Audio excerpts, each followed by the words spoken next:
Hey there, sleepyheads.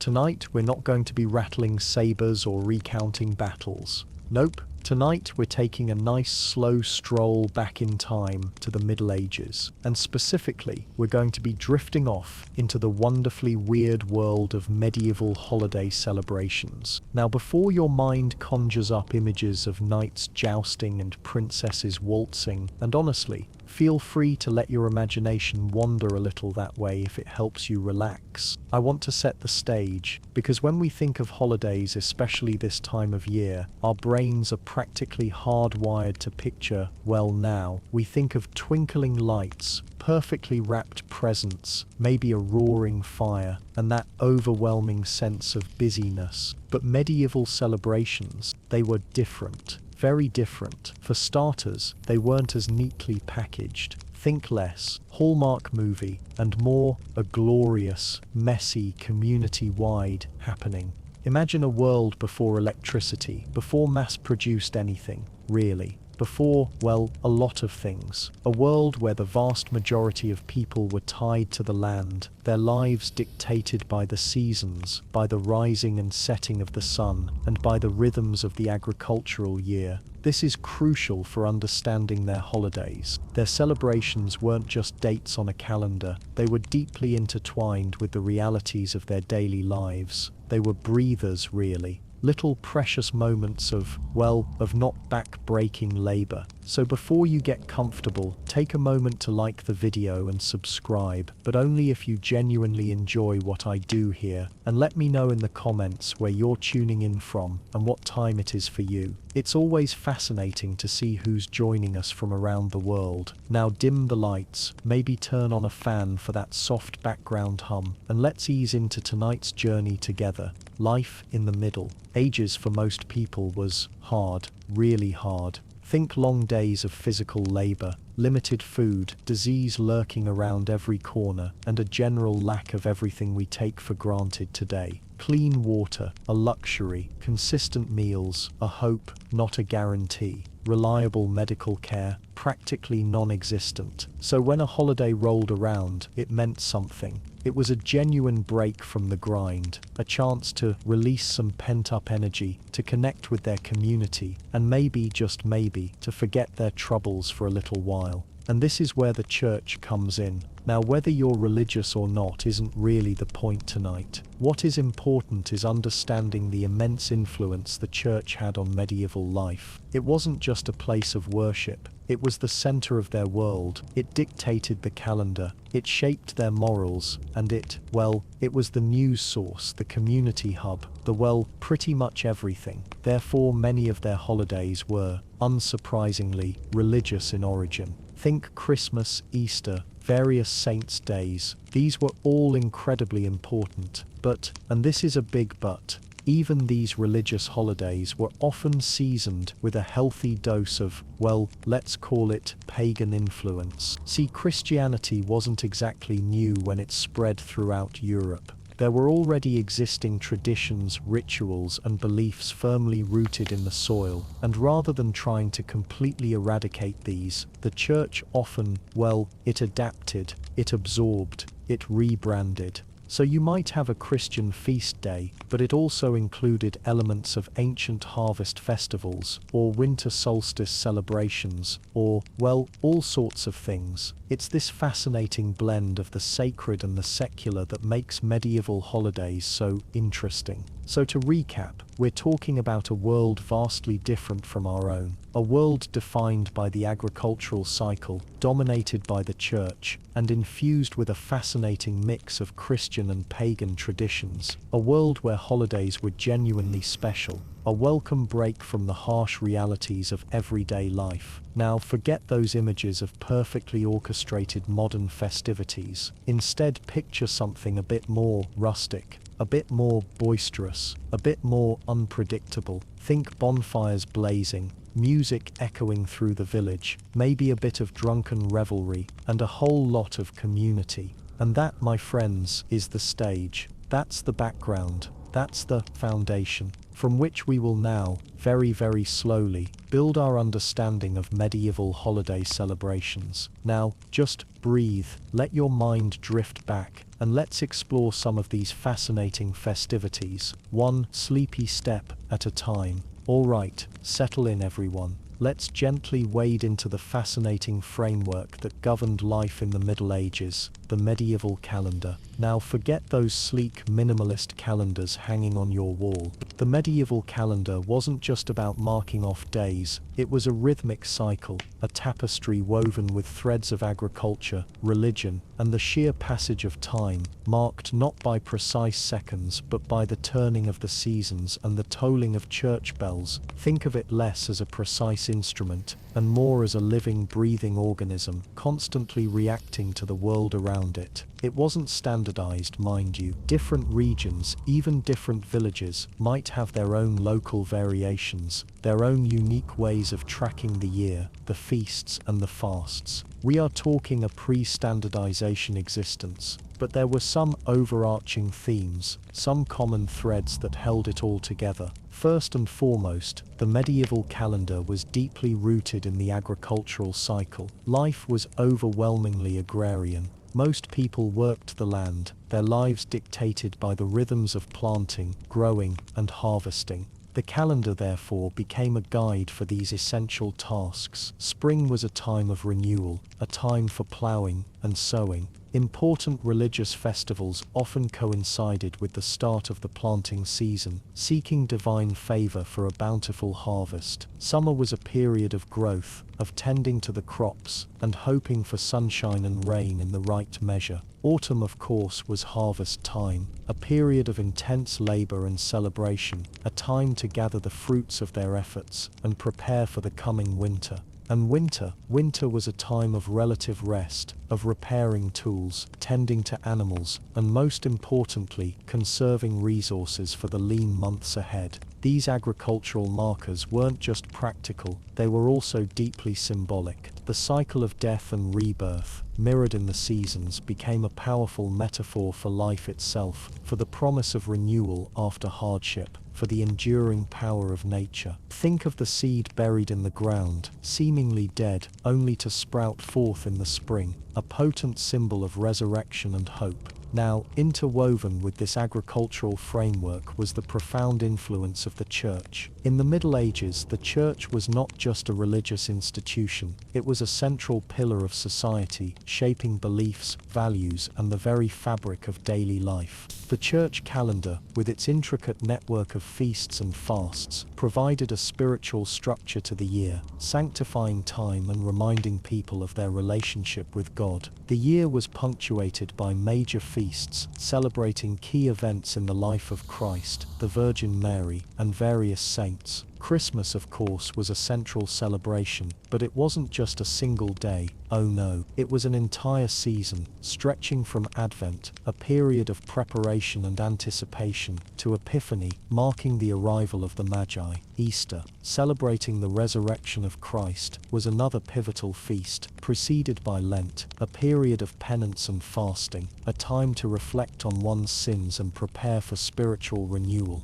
And then there were the countless saints' days, each commemorating a specific saint and often associated with local traditions and customs. These saints' days provided a rich tapestry of local celebrations, offering opportunities for feasting, games, and community gatherings. But the medieval calendar wasn't just about feasting, it was also about fasting. Lent, as we mentioned, was a major period of fasting, but there were also other prescribed fast days throughout the year, times when the consumption of meat, dairy, and other rich foods was forbidden. These fasts served a number of purposes. They were seen as a form of penance, a way to atone for sins. They were also a way to practice self-discipline, to control one's desires and strengthen one's spiritual resolve. And on a more practical level, they helped conserve resources, ensuring that there was enough food to last through the leaner months. The interplay between feast and fast created a kind of spiritual rhythm to the year, a cycle of indulgence and restraint, of celebration and reflection. It was a way of acknowledging both the joys and the hardships of life, of recognizing the importance of both physical and spiritual nourishment.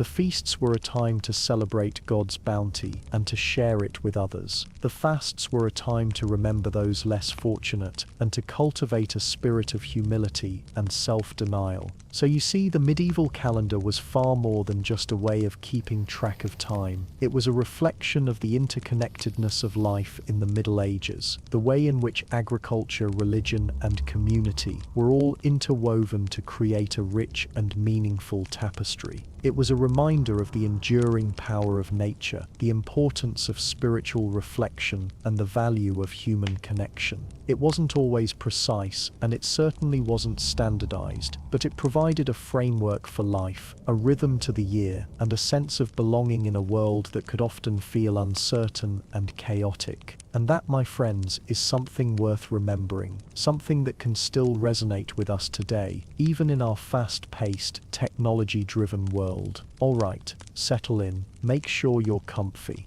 We're going to talk about Christmas, but not just the one day. We're talking about the season of Christmas, medieval style. Think of it less like a sprint and more like a lovely, long, meandering walk through snowy fields. The medieval Christmas season wasn't just December 25th. It was a whole chunk of time, starting well before that day and stretching long afterwards. We're talking Advent all the way through Epiphany. It was a time of heightened religious observance, sure, but also just heightened everything. More food, more drink, more games, more time off work, all good things, right? So let's start at the beginning, Advent. This was the period leading up to Christmas, kind of like a countdown. It wasn't just a waiting game though, it was a time for reflection, penance, and preparing your heart for the celebration of Christ's birth. Think of it as a spiritual cleanse before the big party. Fasting was common during Advent, not necessarily the super strict, no food at all kind, but abstaining from certain rich foods like meat, dairy, and eggs. This was a way of showing devotion and empathizing with those less fortunate. Imagine foregoing your usual cheese and butter for a few weeks. It would definitely make that Christmas feast feel extra special.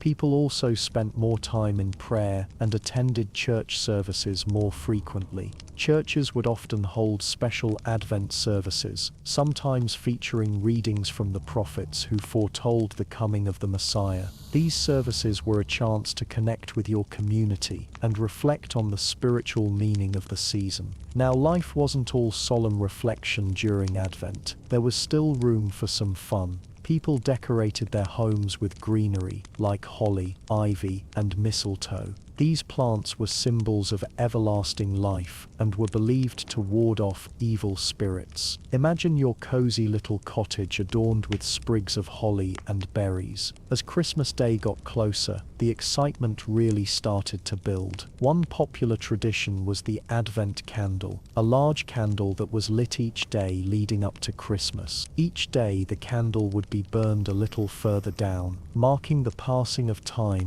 and the anticipation of the big day. Think of it like a visual representation of the growing excitement. Finally, Christmas Day arrived, and it wasn't just a day, it was the start of a 12-day celebration. 12 days, take that, Boxing Day. The medieval Christmas season was a marathon of merriment. The religious aspect was, of course, central. People attended special Christmas masses, often at midnight. These masses were filled with music, candlelight, and the joyful celebration of Christ's birth. It was a time for families to come together and express their faith. But Christmas was also a time for feasting. Remember all that abstaining during Advent? Well, now it was time to indulge. Tables groaned under the weight of roasted meats, pies, cakes, and other delicacies. Think of a medieval version of your Thanksgiving dinner, but lasting for days. Boar's head was a particularly popular dish at Christmas feasts. It was often elaborately decorated with fruit,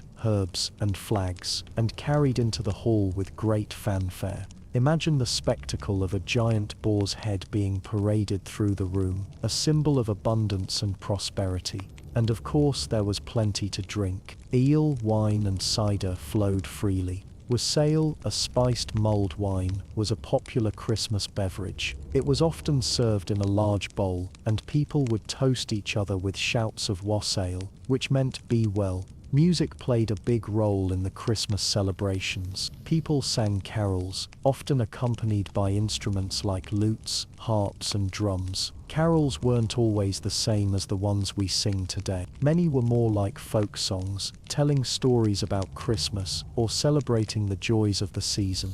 Games and entertainment were also a big part of the Christmas festivities. People played games of chance, like dice and cards. They told stories, performed plays, and danced. It was a time for people to let loose and enjoy themselves. One popular game was Hoodman Blind, a medieval version of Blind Man's Bluff. People also played Hot Cockles, a game where someone was blindfolded and had to guess who was hitting them on the bottom. Sounds interesting, right? The 12 days of Christmas weren't just one long, continuous party, though. Each day had its own significance and traditions. Some days were dedicated to specific saints, while others were more secular in nature. One notable day was St. Stephen's Day, celebrated on December 26, also known as Boxing Day in some countries. This was a day for giving to the poor and needy. People would collect money in boxes and distribute it to those less fortunate. Think of it as a medieval charity drive. Another important day was the Feast of the Holy Innocents, celebrated on December 28th. This day commemorated the children who were killed by King Herod in his attempt to kill the infant Jesus. It was a somber day, but also a reminder of the sacrifices made for the sake of Christ. As the 12 days of Christmas drew to a close, the final celebration was Epiphany, celebrated on January 6. This day commemorated the visit of the Magi, or wise men, to the infant Jesus. It marked the end of the Christmas season and the return to everyday life. Epiphany was often celebrated with special church services and feasts. One popular tradition was the baking of a king cake, a cake that contained a bean or a small trinket. Whoever found the bean or trinket in their slice of cake was declared king or queen for the day. Think of it like a medieval version of a party game. So, that was the medieval Christmas season, a long, complex and multifaceted celebration that combined religious observance with feasting, games and community spirit. It was a time for people to come together, express their faith and enjoy the simple pleasures of life. It's certainly a far cry from our modern, often rushed and commercialized Christmas, isn't it? But hopefully, learning about it has been interesting, and maybe even a little bit sleepy.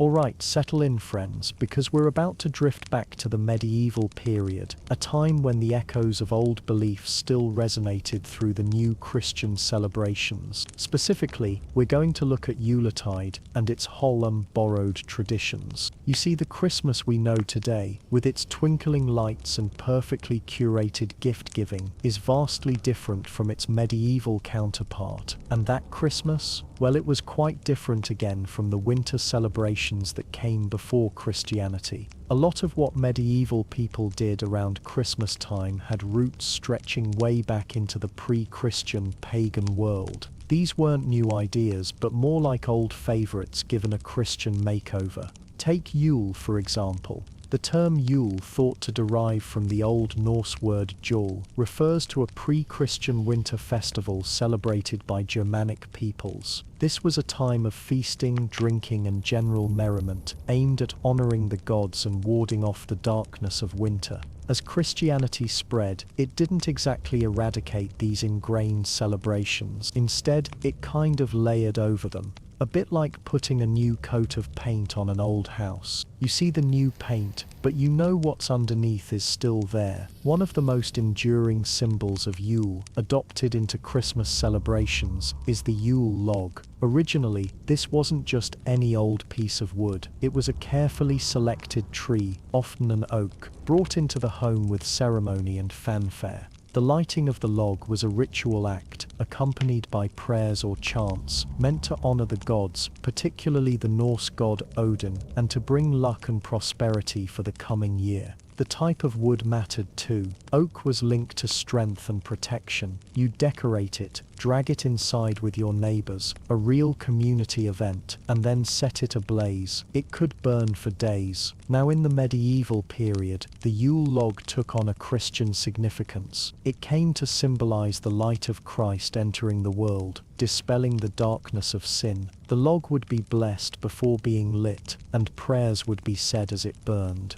People believed that the way the log burned could foretell the future. A bright, steady flame meant good fortune, while a sputtering, smoky fire was a bad omen. And then there's the feasting. Oh, the feasting. Pre-Christian winter celebrations were all about indulging in food and drink. It was a way to use up the last of the harvest before the lean months of winter set in, and also a way to build up strength and immunity for the hard times ahead. Animals were slaughtered, grains were brewed into ale, and everyone ate and drank to their heart's content. It really was a party, one big final blowout, before the dark set in. This tradition of feasting seamlessly transitioned into the medieval Christmas celebrations. The Christmas season, lasting 12 days from Christmas Day to Epiphany, became a time for lavish meals, spiced wines, and all sorts of culinary delights. The wealthy would host grand banquets, while even the poorest families would try to put together a special meal, however humble. Specific foods, like boar's head, mince pies, and frumenty, a type of wheat porridge, became associated with Christmas, and eating them was an important part of the festive experience. This wasn't necessarily about religion per se, but about celebration, about community,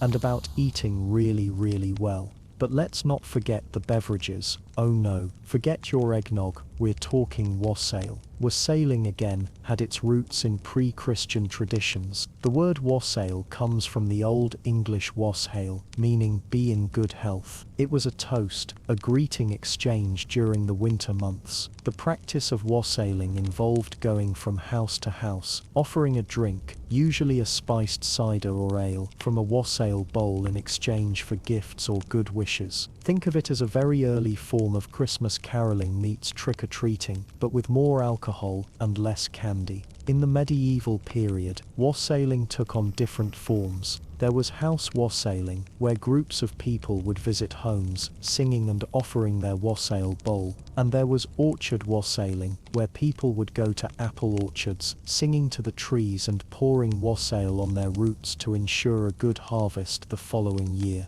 Orchard wassailing was particularly common in cider-producing regions, and it was seen as a way to bless the trees and encourage them to bear fruit. The ritual often involved banging pots and pans to scare away evil spirits and ensure a bountiful crop. Now picture this, a group of merrymakers, armed with a large bowl of spiced cider, singing to a tree. Sounds a bit silly, doesn't it? But it speaks to the deep connection people felt with the land and the importance of ensuring a good harvest. It wasn't just about superstition, it was about acknowledging the forces of nature and asking for their blessing. So what does all this tell us? Well, it shows how medieval people creatively adapted pre-Christian traditions to fit their new Christian worldview. They didn't simply abandon their old customs, they reinterpreted them, giving them new meanings and incorporating them into their celebrations. It's a reminder that cultures are constantly evolving, borrowing from the past and creating something new.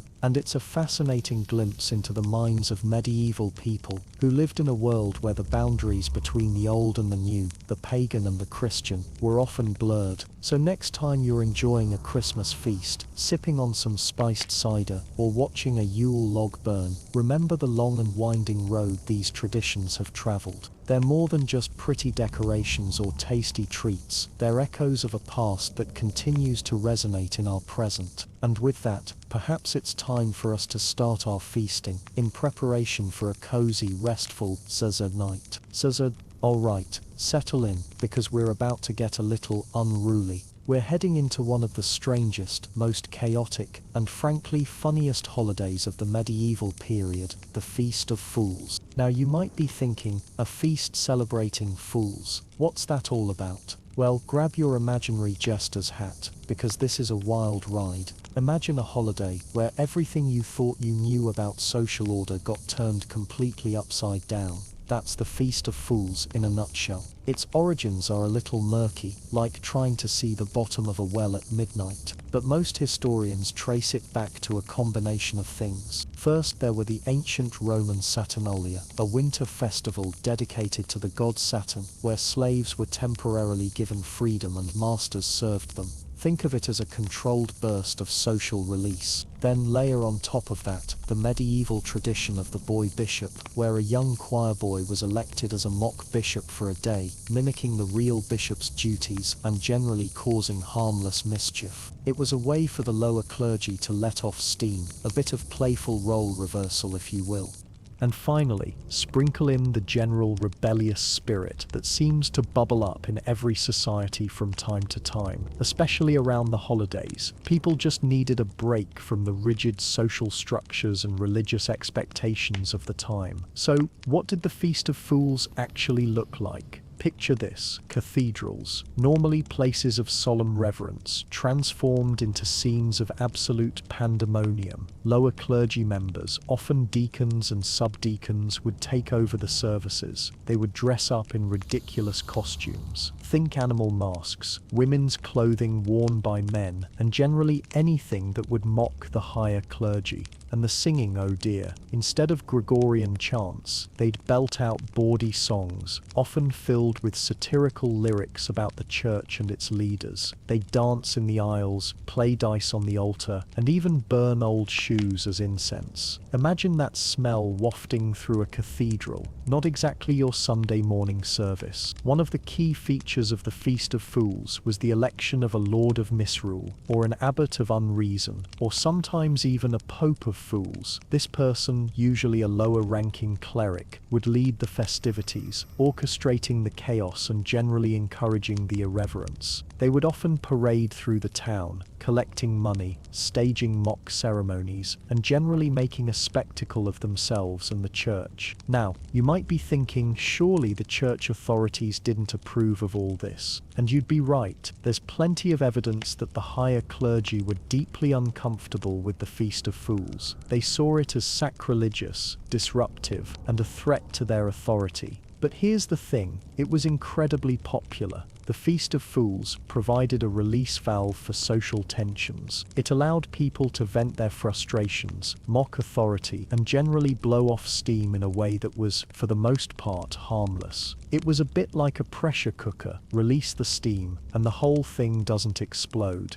The feast also played an important role in social cohesion. By allowing everyone to participate in the inversion of social roles, it temporarily blurred the lines between different social classes. Everyone could laugh together, mock together, and generally feel like they were all in on the joke. It was a shared experience that reinforced a sense of community, and medieval life was, above all else, about the community. But as you might expect, the church authorities eventually decided that enough was enough. Throughout the 15th and 16th centuries, they began to crack down on the Feast of Fools, issuing decrees condemning it and threatening participants with excommunication. They saw the festivities as a breeding ground for heresy and a sign of declining religious piety. The Protestant Reformation in the 16th century certainly had an impact too, as reformers tended to frown on any festivities that had even the slightest whiff of the Roman Catholic Church. It wasn't an easy process. The Feast of Fools had deep roots in popular culture, and people were reluctant to give it up.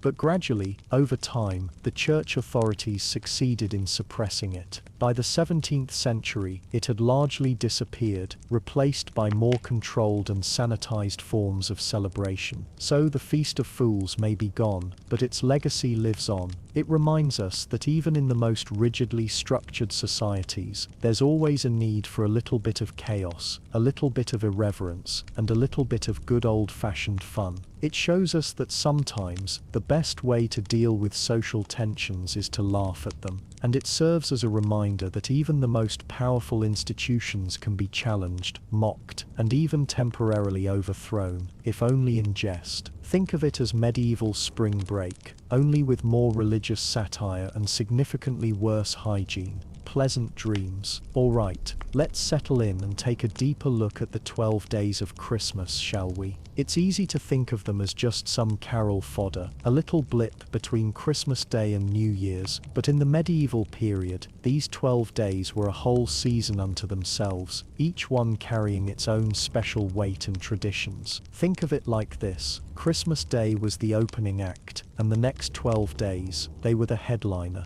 So let's break it down, day by day, and see what our medieval ancestors were up to. December 26th, St. Stephen's Day. This one is also known as Boxing Day in some parts of the world. Now, the connection might not be immediately obvious, but Saint Stephen was the first Christian martyr, and this day was traditionally a time for charitable giving. Alms boxes in churches, often used to collect donations for the poor, were opened, hence the name Boxing Day. Servants and tradespeople would also receive boxes of gifts or money from their employers. In a medieval household, this might mean extra food, a new piece of clothing, or a few precious coins. It was a day to remember those less fortunate, and to spread a little cheer after the initial Christmas celebrations. December 27th, St. John the Evangelist's Day, a day dedicated to the Apostle John, believed to be the only one of the 12 apostles to die of old age, rather than martyrdom. So in a world where death was often sudden and violent, celebrating a long life was a big deal. This day was often marked with special church services and quiet reflection. Some believed that drinking blessed wine on this day would protect against poisoning for the coming year. Pretty handy in a time before, well, modern safety standards in food and drink. December 28th, Holy Innocents' Day. This is a rather somber one. It commemorates the biblical massacre of the innocents, when King Herod ordered the execution of all young boys in Bethlehem, in an attempt to kill the infant Jesus. In the Middle Ages, this day was often observed with fasting and mourning. However, it also took on a slightly more unusual twist. In some places, young boys would symbolically take over the roles of their elders in church and school, a sort of topsy-turvy role reversal. Think of it as a miniature, less chaotic version of the Feast of Fools that we'll be talking about later. December 29th. Okay, here's where it gets a little less religiously specific, and more generally festive. By this point, the feasting would still be in full swing. Think roast meats, spiced wines, and plenty of merrymaking. Depending on your social standing, this could mean anything from a grand banquet in a lord's hall to a more humble gathering in a peasant's cottage. Music, games, and storytelling would have been common pastimes. Basically, imagine a prolonged Christmas dinner with lots of extra entertainment thrown in. December 30th. Similar to the 29th, this day was largely dedicated to continuing the Christmas festivities, but there's also evidence of specific local traditions popping up. Some villages might have had their own unique games or dances that were only performed during this time of year. Others might have held special markets or fairs. It's a reminder that while the church provided a framework for the Christmas season, everyday people added their own flavor and customs to the celebration. December 31st, New Year's Eve, the last day of the year. This was a time for reflection, divination, and of course more feasting. People would often try to predict the future for the coming year, using methods like pouring molten lead into water or interpreting dreams. New Year's Eve was also a popular time for mumming, where groups of masked performers would go from house to house, offering entertainment in exchange for food or drink. Sound familiar? It's a bit like a medieval version of trick-or-treating. January 1st, New Year's Day, the start of a new year. This day was often seen as a time for new beginnings and good omens. People would make resolutions, though perhaps not quite as elaborate as our modern gym membership pledges. Gift giving was also a common practice, with small tokens of affection being exchanged between family and friends. The type of gift would of course depend on your social standing. A wealthy lord might give a valuable jewel, while a peasant might offer a handmade trinket. It was the thought that counted, after all. January 2nd. By this point, some people might start feeling a little weary from all the celebrating. But the festivities continued. This day, like the 29th and 30th, was often filled with general merriment. But also bear in mind that the agricultural year did not stop because of Christmas. This would be a vital time to check on livestock or prepare for the long winter. January 3rd, more feasting, more games, more general merriment. Are you starting to see a pattern here? The 12 days of Christmas were all about sustained celebration. This was no quick sugar rush then back to normality. This was 12 days of letting loose and enjoying the company of family and friends. January 4th. Getting close to the end now, but the party's not over yet. Again, local customs and traditions would have played a big role in how this day was celebrated. There's also evidence that people would start preparing for the end of the Christmas season, putting away decorations and getting ready to return to their normal routines. January 5th, 12th night. The eve of Epiphany and a huge event. This was the climax of the Christmas season, a night of extravagant feasting, elaborate entertainment and symbolic rituals. The King of the Bean tradition was popular, where a bean would be hidden in a cake, and whoever found it would be crowned king for the night, leading the revels and overseeing the festivities. Twelfth night was also a time for wassailing, where people would go from orchard to orchard, singing and making noise to ensure a good harvest in the coming year. January 6, Epiphany. Finally, we arrive at Epiphany, also known as Three Kings Day. This commemorates the visit of the Magi to the infant Jesus, marking the official end of the Christmas season. Epiphany was a time for special church services, the blessing of homes and the consumption of the last of the Christmas treats. In some places, people would burn the Yule log, symbolizing the end of the Yuletide season and the return to normal life. So there you have it, a glimpse into the 12 days of Christmas in the Middle Ages. It was more than just a pretty carol, it was a whole season of celebration filled with religious observance, secular merriment and unique local customs. Hopefully, this has given you a little more insight into how our ancestors marked this special time of year, and perhaps even inspired you to add a little medieval flair to your own Christmas celebrations. Sweet dreams, everyone. Alright, settle in, because we're drifting back to the medieval period, and it's time to talk about New Year's. Now, forget January 1st as the only option. The medieval world had a rather flexible approach to when the new year actually began. Depending on where you were, you might have celebrated it on Christmas Day, the Feast of the Annunciation on March 25th, Easter, or even eventually on January 1st. It was all a bit fluid, but regardless of when it was celebrated, the new year was a big deal. It was a time for reflection, for hope, and for a little bit of revelry, naturally. Let's dive into the traditions, shall we? First up, we have the really fascinating world of omens, because you know what's a medieval celebration without a healthy dose of superstition? People genuinely believed that the first few days of the new year could offer a glimpse into what the next 12 months held. What you did, what you saw, even what you dreamed, it all held significance. For example, the weather on New Year's Day was often interpreted as a sign of things to come. A sunny day might indicate a prosperous harvest, while a stormy one could foretell hardship. Think of it as the medieval version of checking your horoscope,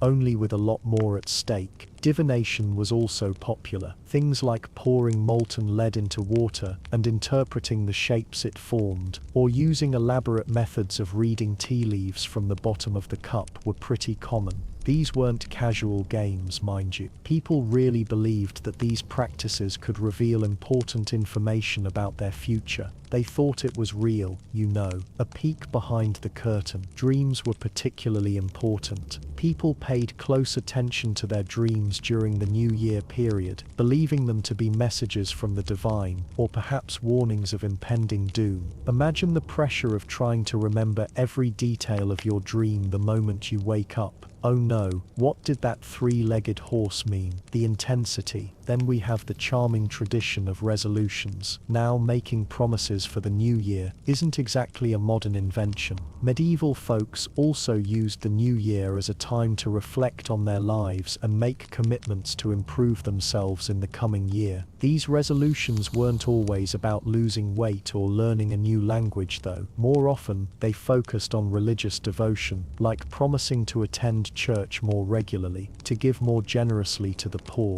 or to abstain abstain from certain sins. It was very self-improvement, with a heavy dose of, well, church. But they did have more secular ones too. People might resolve to be a better spouse, a more diligent worker, or a more responsible member of their community. Landlords might promise to be more lenient with their tenants, or merchants might pledge to be more honest in their dealings. So, it wasn't all doom and gloom. There was a genuine desire to be better, to do better. And like our modern resolutions, these medieval promises weren't always kept. But the intention was there, and the new year offered a fresh start, a chance to wipe the slate clean and try again, a lot like now. And of course, what's a celebration without presents? Gift giving was an integral part of the medieval New Year. The types of gifts exchanged varied depending on social class and personal relationships. Among the nobility, extravagant gifts were common. Think elaborate jewelry, fine textiles, hunting animals, or even valuable land. These gifts weren't just tokens of affection, they were also displays of wealth and power, and sometimes political tools. The exchange of gifts could solidify alliances, reward loyalty, or even intimidate rivals. So it's never just about the gift itself, it's about what the gift represents. For the common folk, gifts were typically more modest. They might exchange things like food, tools, or handcrafted items. A farmer might give a neighbor a basket of freshly baked bread, or a blacksmith might offer a newly forged tool to a valued customer. These gifts were often practical, reflecting the needs and realities of daily life. Gifts were also commonly exchanged between lords and their vassals. Vassals might offer their lord a symbolic gift, like a hen, a pair of gloves, or a small amount of money, as a token of their loyalty and service. In return, the lord might offer his vassals protection, land, or other privileges. It's kinda like employee-boss gifts, medieval style.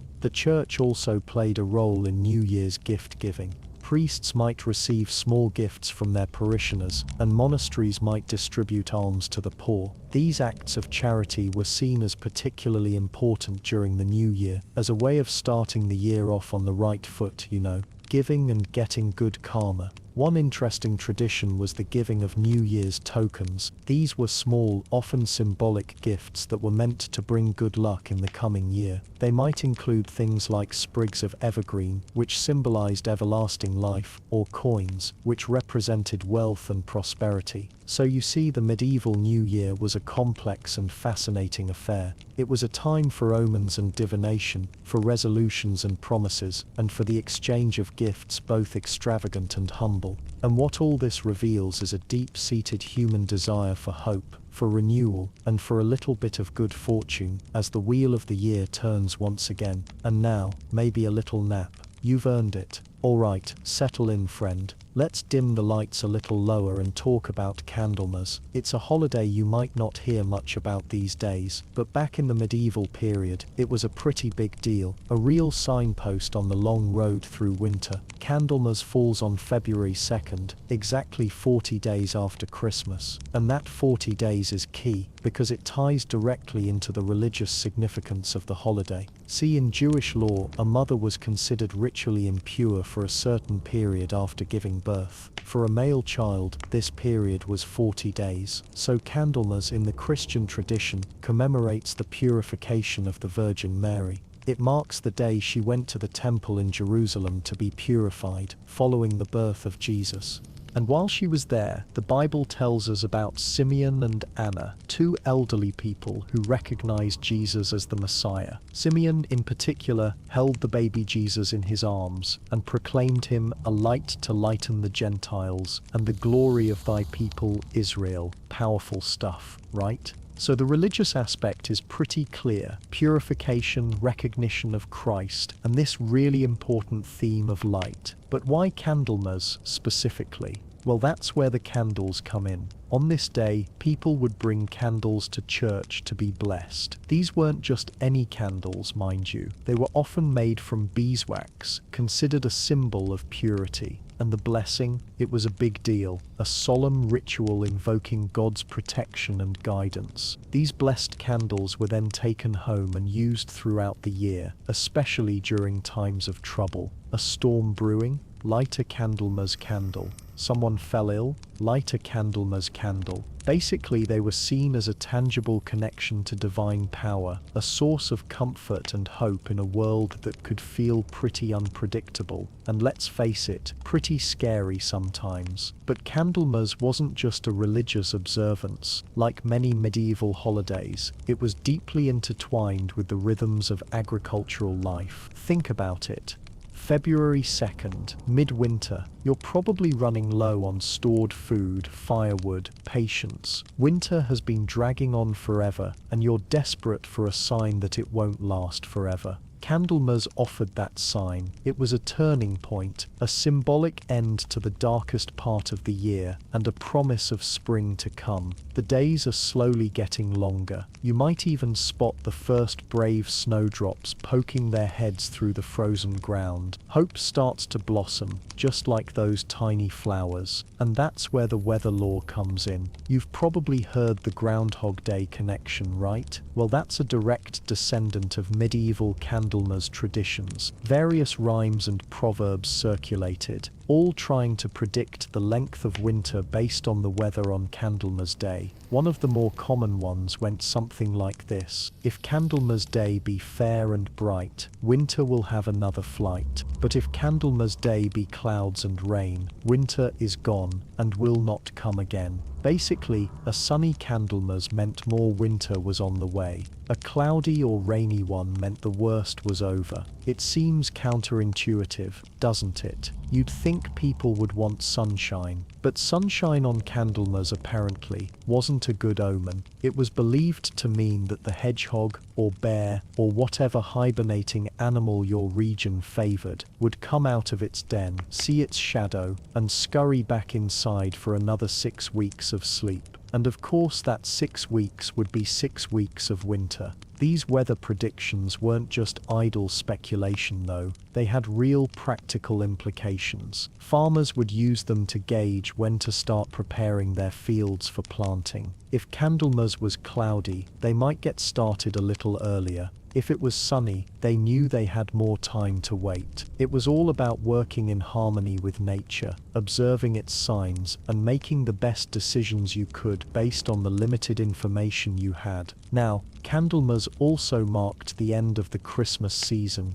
Remember, back then, Christmas wasn't just one day. It was a whole season, stretching from Advent to Epiphany, January 6th, and sometimes even all the way to Candlemas. So Candlemas was the day you took down the Christmas decorations. The greenery, the holly, the ivy, all had to come down by Candlemas, or you risked bad luck. It was a clean break, a symbolic clearing away of the old to make way for the new. There might be special foods associated with Candlemas as well. Crepes are a very common one in many places. Their round shape and golden color symbolizing the sun and the return of warmth. Sometimes there are special baked goods, blessed breads, things like that. It depended on the region and local traditions. So Candlemas, it's a little bit religious, a little bit agricultural, a little bit about weather forecasting, and a whole lot about hope. In the depths of winter, it was a reminder that light always returns, that spring always follows winter, and that even in the darkest times there's always reason to have faith. And that's not too bad to keep in mind, is it? Now, let's rest a bit, shall we? Alright, settle in folks, because we're about to dive into a truly fascinating, and let's be honest, delightfully rowdy part of the medieval year, Carnival.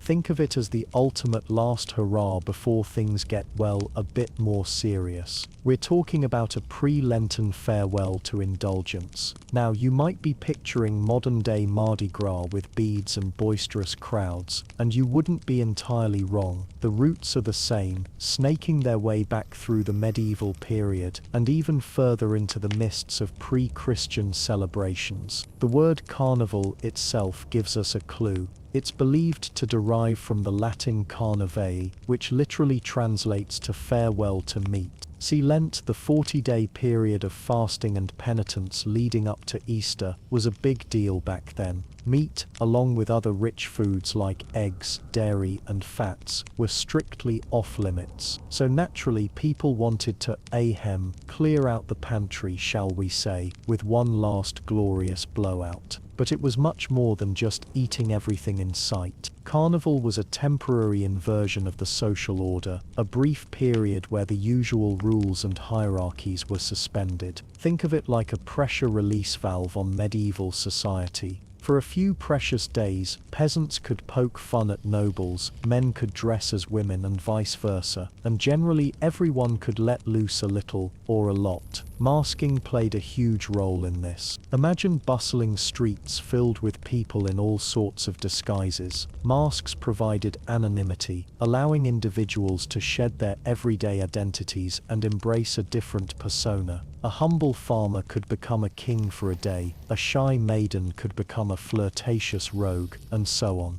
It was all about playing with roles and blurring the lines of social status. These weren't your typical superhero masks though. Medieval masks ranged from simple cloth coverings to elaborate creations made of leather, wood, or even plaster. They might depict animals, mythical creatures, or caricatures of authority figures. The goal wasn't necessarily to be beautiful or elegant, but to be funny, grotesque, or simply unrecognizable. And where there are masks, there are parades. Carnival processions were a common sight in towns and cities across Europe. These weren't the meticulously planned and sponsored parades we see today. Medieval parades were often spontaneous, chaotic affairs, with participants marching, dancing, and making music through the streets. Floats of sorts were often involved. Think of carts or wagons decorated with flowers, ribbons, and satirical scenes. Performers might act out humorous skits or mock important events or figures. The overall atmosphere was one of joyful mayhem and unrestrained celebration. The parades could get pretty wild. Music, of course, was essential. Instruments like drums, trumpets, flutes, and bagpipes filled the air with lively tunes. People sang, danced, and generally made as much noise as possible. The cacophony was part of the point, a symbolic rejection of the solemnity and silence that would soon descend with Lent. But let's not forget the feasting. Oh, the feasting. Carnival was a time to indulge in all the rich foods that would be forbidden during Lent. Meat pies, sausages, pastries, and sweetmeats were consumed in vast quantities. Alcohol flowed freely, with beer, wine, and cider fueling the festivities. Think about it, for many medieval people, meat was a rare treat. Carnival was their chance to savor all the flavors and textures they usually couldn't afford. It wasn't just about satisfying hunger, it was about celebrating abundance and enjoying the pleasures of the flesh. Regional variations in Carnival celebrations were abundant, naturally. In some areas, elaborate mock battles were staged, with participants throwing fruit, vegetables, or even flour at each other. In others, special games and contests were organized, often with a humorous or satirical twist.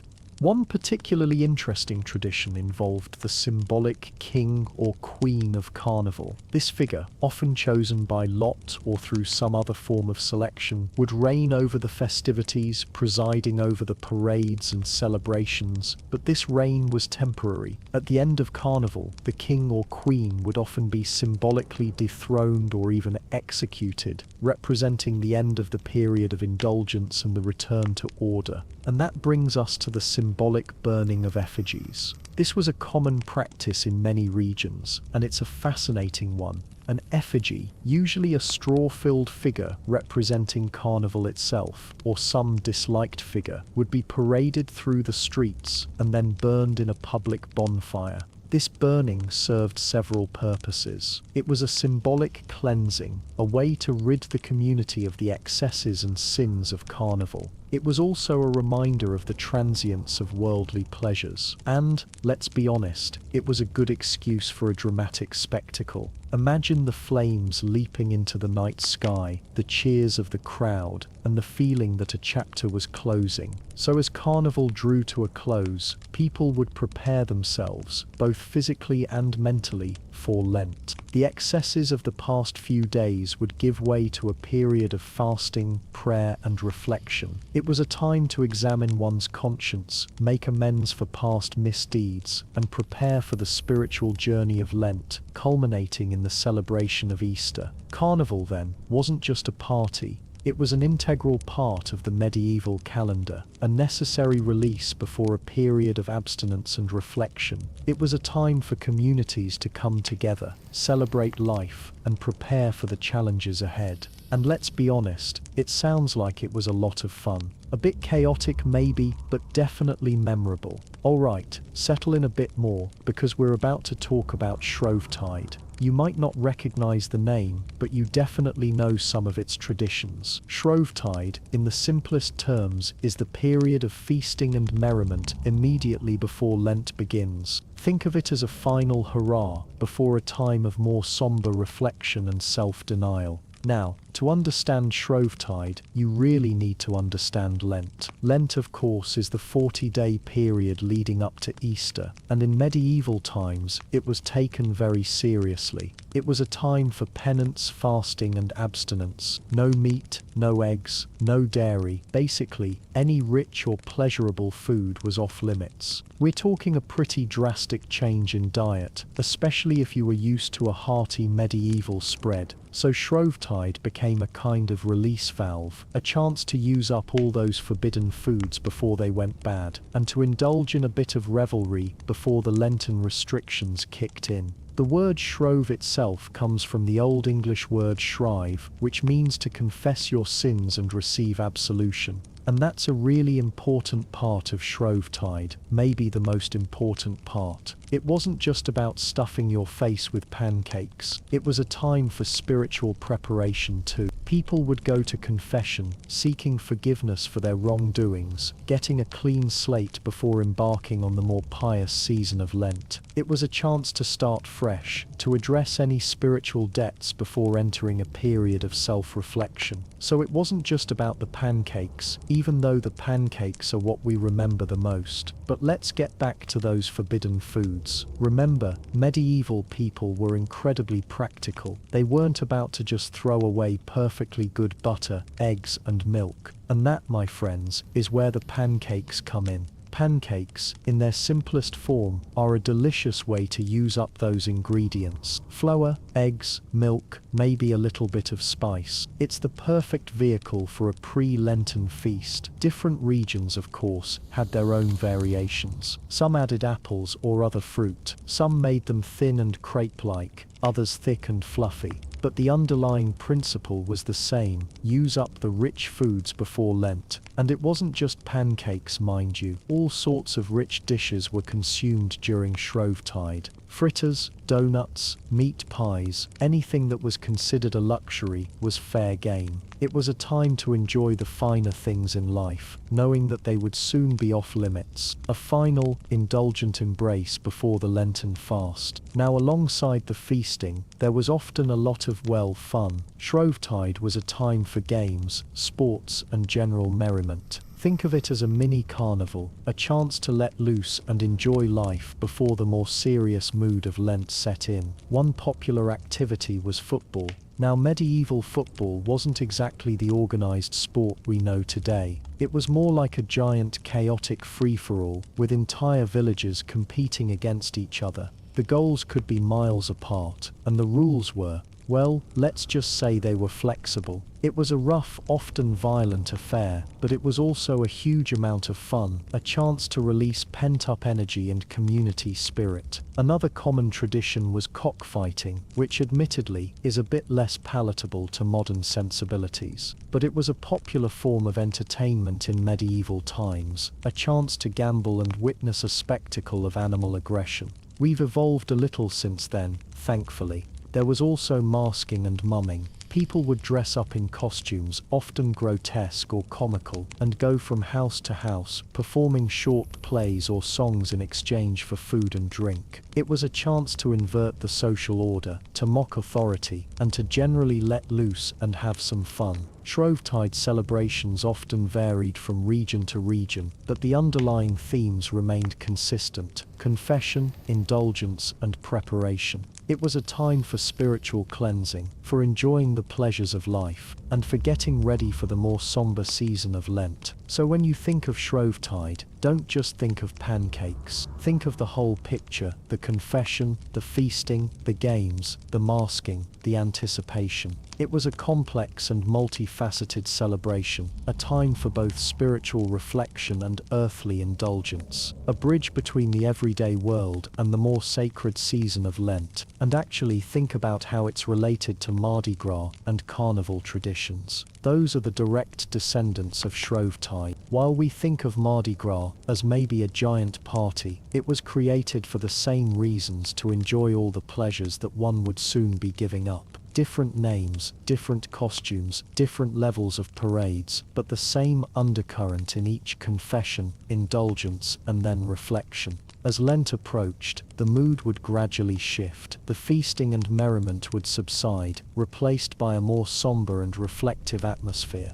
The focus would turn inward, toward prayer, penance, and self-examination. It was a time to prepare the soul for the solemn commemoration of Christ's passion and resurrection. So Shrovetide wasn't just a party, it was a bridge, a transition, a way to ease into the more serious season of Lent, a chance to confess your sins, enjoy the pleasures of life, and prepare your heart for the journey ahead. And of course to eat a whole lot of pancakes. And that's pretty important to remember. I know that if you are trying to sleep, all this history might not be on your mind, and maybe you won't remember the spiritual aspects of Shrovetide. I won't blame you, but just know that it was more than just some wild, raucous party. It was a bridge to a deeper faith for people of the Middle Ages. Okay, let's dim the lights a little further, take a nice deep breath, and settle in. Tonight we're going to delve into Lent, a period of somber reflection in the medieval world. It's a season of penance, you see, a time to consider one's actions, reaffirm one's faith, and quite frankly, maybe even get a little bit uncomfortable. Now in our modern, always connected world, Lent might seem a bit old-fashioned, but back in the Middle Ages, it was a huge deal. I mean really significant. It permeated every aspect of life for about 40 days, starting on Ash Wednesday and leading up to Easter. Imagine an entire society collectively hitting the pause button on indulgence. It was quite the commitment. So, what did Lent actually look like for your average medieval person? Well, first and foremost, fasting. Now, when we think of fasting today, it might conjure up images of juice cleanses or intermittent fasting routines. Medieval fasting, not quite the same. It was far more rigorous. Basically, meat, eggs, dairy, and sometimes even fish were off the menu completely. Think about that for a second. No cheese, no butter, no milk, no eggs. Suddenly, your basic medieval peasant's already pretty limited diet just got even, well, more limited. The idea was to deny oneself earthly pleasures, to purify the body and spirit. It was a physical reminder of Christ's sacrifice and a way to share in his suffering. Of course, the strictness of the fast varied depending on your social status and your physical condition. Monks and nuns, for example, often followed incredibly austere fasts, consuming only bread and water, while the layperson might get to eat some vegetables and maybe some grain. But even then, it was a far cry from the feasts that would be enjoyed at other times of the year. Now, abstinence went hand in hand with fasting. In the context of Lent, abstinence meant refraining from certain activities and pleasures. The most significant of these, of course, was sex. Marriage, you see, was considered a sacred union, of course, but during Lent, the focus was on spiritual matters, and sexual relations were considered a distraction from those pursuits. It's interesting to consider how that would affect family life, isn't it? Imagine trying to explain that one to the kids. Beyond dietary and marital restrictions, there was also an emphasis on avoiding frivolous amusements. Things like gambling, dancing, and extravagant displays were generally frowned upon. Remember, Lent was a period of seriousness and solemnity, so anything that might be considered too light-hearted or distracting was best avoided. Instead, folks would be expected to engage in more pious activities, like attending church services and, well, you guessed it, prayer. Prayer was a cornerstone of Lenten observance. It was a time for increased devotion, for spending more time in contemplation and communication with God. People would often attend daily mass, recite specific prayers, and engage in personal reflection. Monasteries, of course, would be particularly active during Lent, with monks and nuns dedicating themselves to intense periods of prayer and study. The goal was to deepen one's understanding of faith, to confess sins, and to seek forgiveness. Now, another vital aspect of Lent was almsgiving. This practice involved giving generously to the poor and needy, a tangible expression of Christian charity. It wasn't just about tossing a few coins to a beggar, though.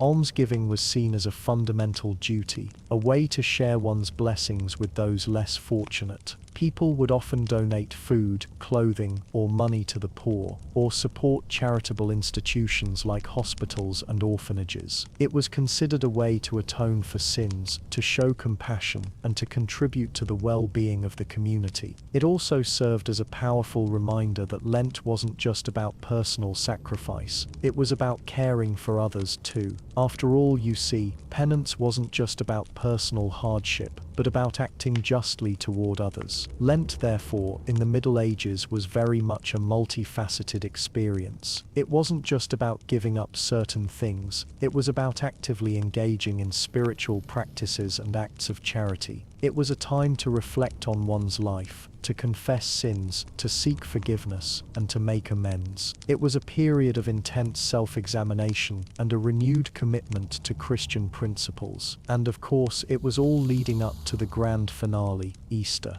The end of Lent, you see, was marked by a great celebration, a joyous release from the restrictions and deprivations of the previous 40 days. The feasts were truly spectacular. It's almost as if they were trying to make up for lost time. Meat, eggs, dairy, all the things that had been forbidden during Lent were back on the menu with a vengeance, and the celebrations often lasted for days. But before we get ahead of ourselves, it's important to remember that Lent was more than just a prelude to a party. It was a profound and transformative experience for those who observed it sincerely. It was a time to reconnect with one's faith, to examine one's conscience, and to strive for a more virtuous life. And in the medieval world, where faith played such a central role in daily life, Lent held a particularly significant place in the hearts and minds of the people. So as we drift off tonight, let's take a moment to appreciate the dedication and commitment of those who observed Lent in the Middle Ages. It wasn't easy, it required sacrifice, discipline, and a deep sense of faith. But it was also a time of reflection, renewal, and a renewed commitment to Christian values. And that's something that we can all learn from, regardless of our own beliefs. Sweet dreams, and perhaps, just perhaps, consider skipping that midnight snack tonight, just to get a tiny taste of what medieval Lent was like, just for tonight.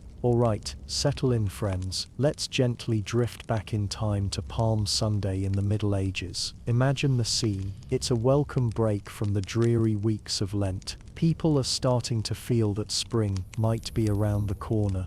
Palm Sunday, of course, commemorates Jesus' triumphant entry into Jerusalem, that moment when he rode in on a donkey and was greeted by crowds waving palm branches and shouting praises. Now remember, palm trees weren't exactly growing wild across medieval Europe, so how did they get those palm branches? Well, in warmer regions like southern France or Italy, actual palm fronds were used. Lucky ducks, right? But for most of Europe, creativity was key. Think of it like this. Medieval people were resourceful. They made do with what they had. Willow branches were a popular substitute. The soft, catkin-covered branches of the willow tree, often called palms for the occasion, were readily available in many areas. Yew, boxwood, and other evergreen branches also served the purpose. Sometimes folks would even get really creative, weaving rushes or other plants into decorative shapes that resembled palms. The important thing wasn't necessarily the specific plant, but the symbolism. These branches represented victory, peace, and the welcoming of Christ as King. They were a sign of respect and devotion, and of course a splash of green against the grey late winter landscape was always welcome. The central event of Palm Sunday was the blessing of these palms. Before the main church service, the branches were gathered together, often near the church entrance. The priest would then perform a special blessing, invoking God's grace and sanctifying the branches. The prayers used during this blessing often spoke of Christ's victory over death and the promise of salvation.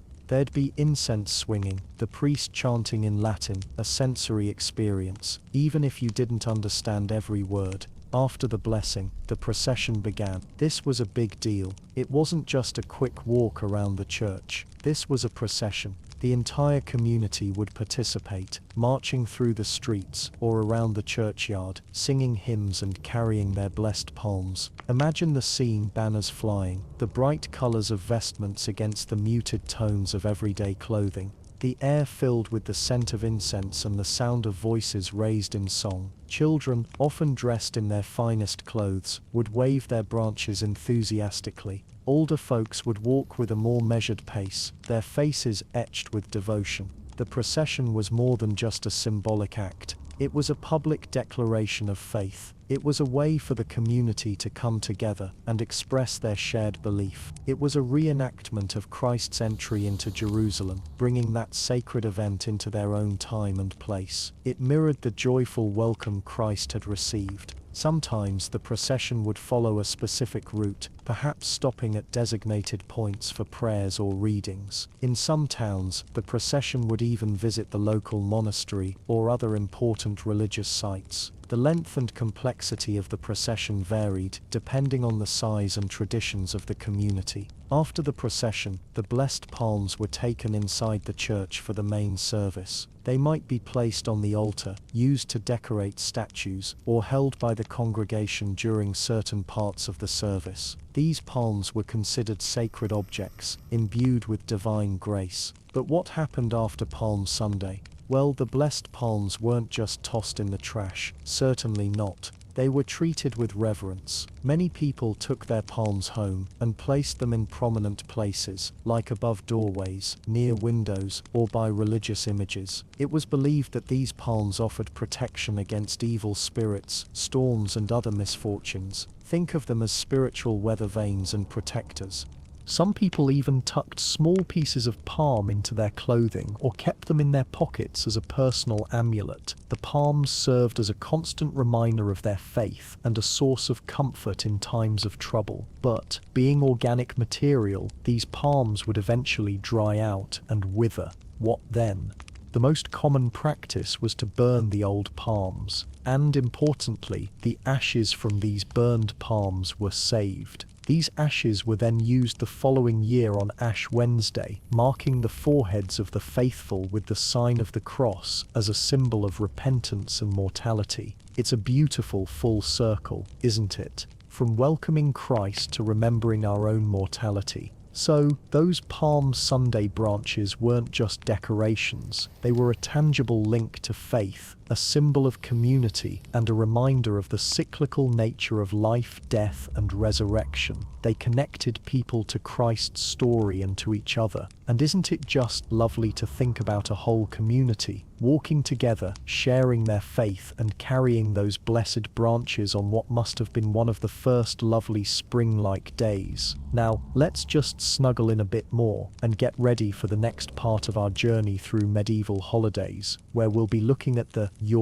significance of Holy Week. Alright, let's settle in a little deeper now, friends. We're drifting towards the most solemn week in the medieval Christian calendar, Holy Week. This wasn't just another week, it was a visceral, immersive experience of the final days of Jesus Christ, his passion, and his ultimate sacrifice. It was a week of deep reflection, repentance, and a very real sense of mourning that permeated every aspect of medieval life. Holy Week, you see, was the culmination of Lent. All those weeks of fasting, prayer, and almsgiving were building to this. This was it. The grand finale, but not a joyful one, at least not yet. It was a somber journey, a communal pilgrimage through the most pivotal events of their faith. Now, while the entire week was significant, we'll focus on the really heavy hitters: Maundy Thursday, Good Friday, and Holy Saturday. Let's start with Maundy Thursday, or Sheer Thursday as it was sometimes called. The Maundy part comes from the Latin word mandatum, meaning commandment. This refers to the new commandment Jesus gave his disciples at the Last Supper: love one another as I have loved you. It was in essence a call to selfless service and brotherly love. This day commemorated the Last Supper, that poignant final meal Jesus shared with his apostles. Churches would hold special services, often recreating the Last Supper in some way. But beyond the religious services, there was a very real sense of cleansing and renewal. You see, the shear in Sheer Thursday, well, that refers to the act of shearing sheep, but also metaphorically to a general cleansing. It was a day for physical and spiritual purification. People would often visit the bathhouse, a pretty rare occurrence at the time, and even get their hair cut to present themselves as clean and renewed for the coming days of solemnity. It was as if they were physically shedding the old, ready to embrace the gravity of what was to come. A key part of Maundy Thursday was the washing of feet. Just as Jesus washed the feet of his disciples as an act of humility and service, so too would clergy wash the feet of the poor or members of the congregation. This wasn't just a symbolic gesture, mind you. It was a powerful reminder that even those in positions of authority were called to serve those less fortunate. Kings, nobles, even emperors would sometimes participate in this ritual, a humbling experience that underscored the fundamental tenets of Christian charity and service. Then there was the distribution of alms. Remember all that almsgiving during Lent? Well, Maundy Thursday was often a focal point for that. Wealthy individuals and institutions would distribute food, clothing, and money to the poor, reflecting the Christian ideal of caring for those in need. It was a practical expression of the commandment to love one another, a tangible way to ease the suffering of the less fortunate, especially during the harsh realities of medieval life. Now, shifting to Good Friday, the name itself tells you everything, doesn't it? Good Friday was a day of profound sorrow, marking the crucifixion of Jesus Christ. It was a day of mourning, penance, and somber reflection. Joy was strictly forbidden. It was a day to contemplate the immense sacrifice made for humanity. Services on Good Friday were unlike any other. They were stark, somber, and intensely emotional. The altar would be stripped bare, devoid of any ornamentation. The church would be dimly lit, often only by candlelight. The atmosphere was heavy with grief. The central focus, of course, was the Passion narrative, the recounting of Jesus' suffering, trial, and crucifixion as told in the Gospels. This wasn't just a reading, though. It was often a dramatic performance, with different voices taking on the roles of Jesus, Pontius Pilate, and the other figures in the story. Imagine the emotional impact of hearing those words, the cries, the accusations, the ultimate pronouncement of death, echoing through the hushed church. It was designed to evoke a very real sense of empathy and sorrow for the suffering of Christ. Fasting was strictly observed on Good Friday. This wasn't just a partial fast, mind you. It was often a complete fast, with people abstaining from all food and drink, except perhaps water, from sunrise to sunset. Even those who were unable to maintain a full fast would observe a very strict abstinence, avoiding meat, dairy, eggs, and anything considered rich or luxurious. It was a physical expression of mourning, a way to share in the suffering of Christ through deprivation. There were processions through towns. These weren't celebratory parades, though. They were somber processions, often featuring participants carrying crosses or other symbols of the Passion. People would walk barefoot, flagellating themselves and chanting penitential hymns.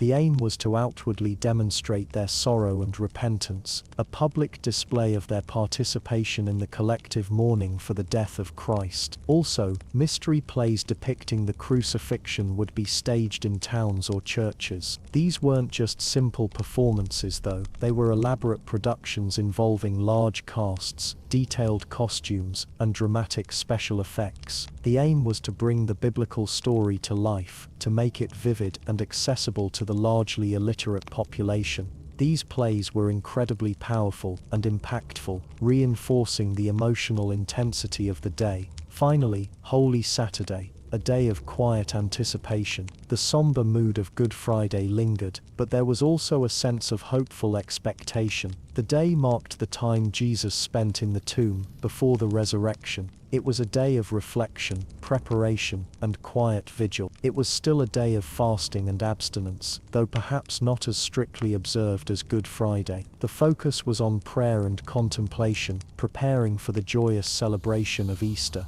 But the day wasn't entirely devoid of activity. It was also a time for practical preparations for the Easter festivities. People would clean and decorate their homes, preparing for the celebrations to come. Food was prepared for the Easter feast, breaking the Lenten fast with a lavish spread of meat, eggs, and other delicacies that had been forbidden for weeks. There was the blessing of the new fire. This was a very important ritual. A new fire was kindled, symbolizing the light of Christ, overcoming the darkness of death. This new fire would be used to light the Paschal candle, a large candle that represented Christ's resurrection, and would burn throughout the Easter season. From this Paschal candle, other candles would be lit, spreading the light throughout the church and eventually into the homes of the faithful. It was a powerful symbol of hope and renewal, a tangible expression of the triumph of light over darkness. But the main focus was the Easter Vigil. This was the climactic event of Holy Saturday, a service held late in the evening, often beginning close to midnight. It was a service of readings, prayers and hymns, all culminating in the joyous announcement of Christ's resurrection. The atmosphere would build throughout the service, starting with somber reflection and gradually transitioning to joyful anticipation. As midnight approached, the church would be plunged into complete darkness, symbolizing the darkness of the tomb. Then suddenly, the Paschal candle would be lit, and the church would erupt in light. The bells would ring out, the organ would sound, and the choir would burst into song. Christ was risen. This moment, the announcement of the resurrection, was the climax of the entire Lenten season, the culmination of weeks of penance and preparation. It was a moment of immense joy, a communal celebration of the triumph of life over death, of hope over despair. And that was Holy Week, friends, a profoundly impactful week of solemnity, remembrance, and hopeful anticipation as the medieval world walked alongside Christ through his final days and on into the promise of Easter's dawn. Now let's gently drift into the celebrations that would follow on Easter Sunday. Alright, let's gently drift into the Easter season, shall we? In the medieval world, Easter wasn't just a single day. It was more of a grand celebration, a jubilant shout of joy echoing after the quiet reflection of Lent. Think of it like the sun finally breaking through the clouds after a long grey winter. At the heart of it all, of course, were the church services. These weren't your quick modern-day affairs. Medieval Easter services were elaborate, filled with symbolism and drama. Imagine the church, usually dimly lit, suddenly bursting into light as the Easter candles are lit. This dramatic lighting symbolized the resurrection, Christ bursting forth from the darkness of the tomb.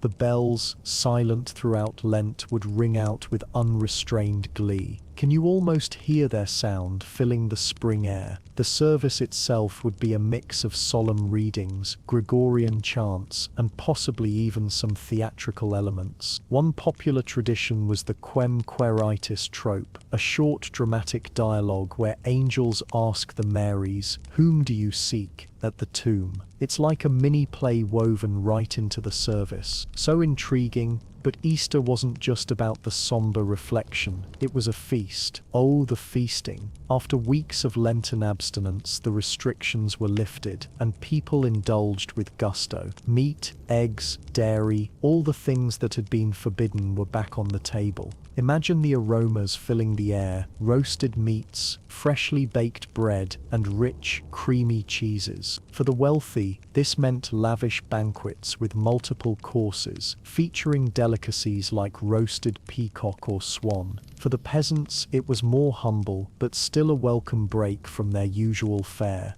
Maybe a roasted chicken, a bit of cheese, and some homemade ale. And let's not forget the eggs. Eggs were a major symbol of Easter, representing new life and resurrection. They were often decorated, sometimes simply with natural dyes, but sometimes with intricate patterns and even gold leaf for the wealthy. Imagine decorating these eggs with your family around a crackling fire, the anticipation of the holiday so close. The distribution of eggs was a significant part of the celebration. Lords would often give eggs to their tenants, and churches would distribute them to the poor. It was a gesture of generosity and a reminder of the abundance of life. But Easter wasn't just about eating and praying. Games and festivities were also a big part of the fun. One popular game was egg rolling, where people would roll eggs down a hill. The egg that went the furthest without breaking was the winner. Seems so simple, but imagine the thrill of competition. Another game involved egg tapping, where people would tap their eggs against each other. The person with the last uncracked egg was declared the victor. A little silly perhaps, but so enjoyable. Dancing and singing were common, and in some regions there were even mock battles or tournaments. It was a time for communities to come together, celebrate their faith, and simply enjoy each other's company. Now let's dive a little deeper into the symbolic importance of eggs. Beyond their general association with new life, different colors and decorations carried their own meanings. Red, for example, was often associated with the blood of Christ. Green represented new growth and springtime. Intricate patterns could symbolize different aspects of the Christian faith, or simply be decorative expressions of joy. Eggs weren't just for games and eating, they were also incorporated into religious rituals. Some people would take eggs to church to be blessed by the priest. These blessed eggs were then believed to have special protective powers. They might be buried in the fields to ensure a good harvest, or kept in the home to ward off evil spirits. It's interesting to note that the egg traditions likely had roots in pre-Christian spring festivals, which celebrated the return of life after winter. Over time, these pagan customs became integrated into the Christian celebration of Easter. This blending of traditions is common throughout the medieval calendar. But back to those Easter celebrations. After the church service and the feasting, communities would often organize processions through the town or village. These processions might involve religious figures, local dignitaries, and ordinary people, all parading through the streets, singing hymns and carrying banners. These processions served multiple purposes. They were a public display of faith, a way to bring the Easter message to the entire community. They were also a way to assert the power and authority of the church, and they were simply a way to spread joy and celebration. The Easter season wasn't just limited to Easter Sunday itself. The celebrations often continued throughout Easter week, or even longer, with different traditions and festivities taking place each day. It was a time of extended merriment and a welcome break from the usual hardships of medieval life. So as you drift off to sleep tonight, imagine yourself transported back to a medieval village on Easter Sunday. Hear the church bells ringing, smell the aroma of roasted meats, and see the colorful eggs being distributed. Feel the joy and celebration in the air. It was a time of renewal, of hope, and of simple shared pleasures. A time to set aside worries and embrace the abundance of life. Pleasant dreams. Alright, let's drift into the merry month of May, shall we? Back in medieval times, May Day wasn't just a day off school, it was a full-blown festival, bursting with life, color, and a whole lot of, well, let's just say spring fever. Imagine a world where winter truly meant something. No central heating, limited food, and a whole lot of grey. Then, bam, suddenly, the world explodes with green, flowers bloom, and the sun actually warms your skin. It's no wonder May Day was such a big deal. Think of it as a medieval reset button. A chance to shake off the gloom and celebrate the return of life and fertility to the land. The very air felt different, lighter, and full of promise. And the celebrations, oh, they were something.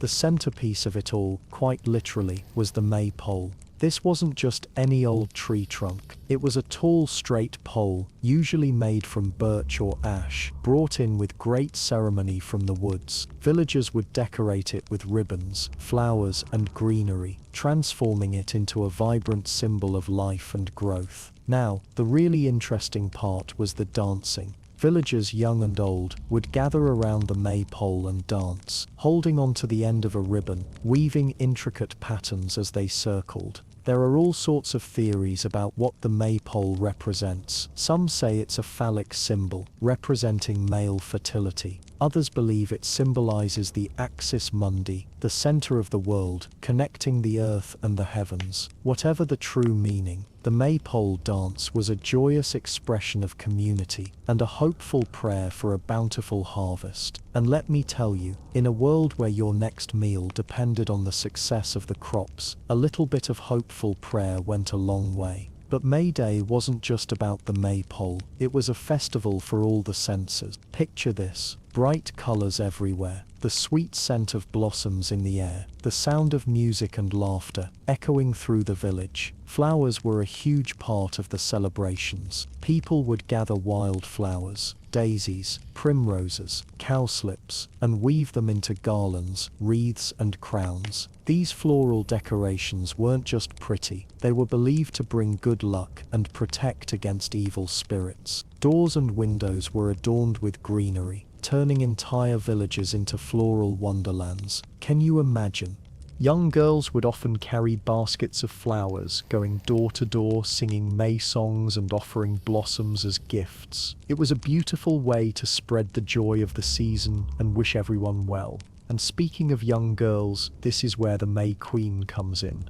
The May Queen, or May Lady, was the star of the show. She was usually chosen for her beauty, grace, and virtue, and she represented the embodiment of spring itself. Imagine being chosen as the May Queen. It was a huge honor. She would be crowned with flowers and adorned with greenery, becoming a living symbol of the season's vitality. She would lead the May Day procession, oversee the festivities, and generally spread joy and goodwill throughout the village. Sometimes there was also a May King, or Jack in the Green, who would accompany the May Queen. He was often dressed in foliage, symbolizing the wildness of nature and the untamed spirit of the season. Together, the May Queen and May King represented the balance between feminine and masculine energies, the harmony between humanity and nature. It was a truly special and important tradition. The selection of the May Queen was a big deal. Sometimes it was a simple matter of popular vote. Other times there would be contests and games to determine who was the most worthy. Whatever the method, it was always a cause for excitement and anticipation. The May Queen wasn't just a pretty face. She was a leader, a symbol of hope, and a reminder that even after the darkest winter, spring would always return. Think of her as the original influencer, spreading positivity and good vibes throughout the land. Now, May Day wasn't just for the youngsters. Everyone got in on the fun.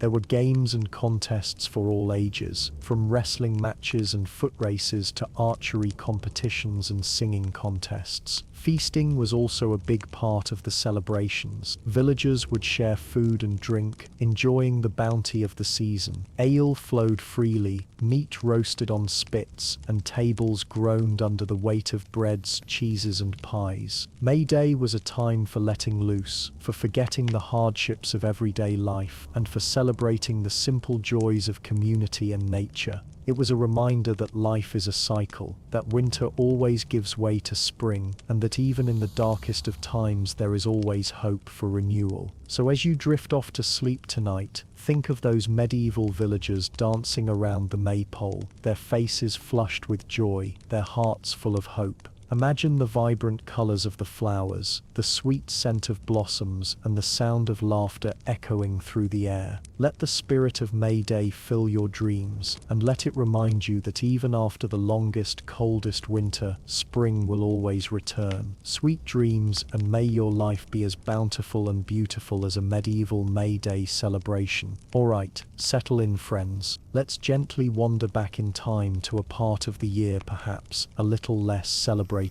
in the boisterous sense, but deeply important. We're talking about Rogation Days. Now, the name itself, rogation, comes from the Latin word rogar, which means to ask or to beseech. And that's really the heart of it all, asking for blessings. Think of the medieval farmer, their life, their family's survival. Everything hinged on the success of their crops. A late frost, a prolonged drought, too much rain, any of these could spell disaster. So naturally, they turned to prayer. But Rogation Days weren't just any old prayers murmured in church. These were, well, they were processions. Big, community-wide events designed to quite literally walk their prayers into the land. These processions, which usually took place over the 3 days leading up to Ascension Day, involved the entire village, led by the priest, and often accompanied by banners, crosses, and the singing of litanies. The community would walk the boundaries of their parish, their fields, their very world. Imagine the slow, rhythmic chanting, the visual of banners fluttering in the breeze. It had a very specific purpose. It was about defining their territory, about claiming it for Christ, and about quite literally circumambulating it with their prayers. Think of it as a very physical act of devotion. But why walk the boundaries? Well, in a time before clearly marked maps and property lines, walking the boundaries served a very practical purpose too. It reinforced the collective memory of where one person's land ended and another's began. It helped avoid disputes and maintain social harmony. It also served as a kind of communal survey, allowing everyone to see the state of the crops, the condition of the drainage ditches, and any potential problems that needed addressing. It was community bonding, practical land management, and spiritual devotion, all rolled into one. The prayers themselves were specifically geared towards ensuring a bountiful harvest. They asked for good weather, for protection from pests and diseases, and for God's blessing on the land. The litanies, those repetitive prayers chanted during the procession, were often very specific, invoking the names of saints associated with agriculture, with protection from storms, or with healing the sick. You might hear them calling upon Saint Isidore, the patron saint of farmers, or Saint Medard, who was invoked against bad weather. These weren't just names, they were figures deeply ingrained in the medieval worldview, seen as powerful intercessors between humanity and the divine. Now, beyond the general prayers for good weather, there were also more localized, specific blessings. As the procession passed through the fields, the priest would often sprinkle holy water on the crops. This wasn't just a symbolic act, it was a tangible way of invoking God's blessing on the seeds, the soil, the very act of growing food. Sometimes the priest would also bless specific tools or implements used in farming, plows, scythes, even baskets used for harvesting.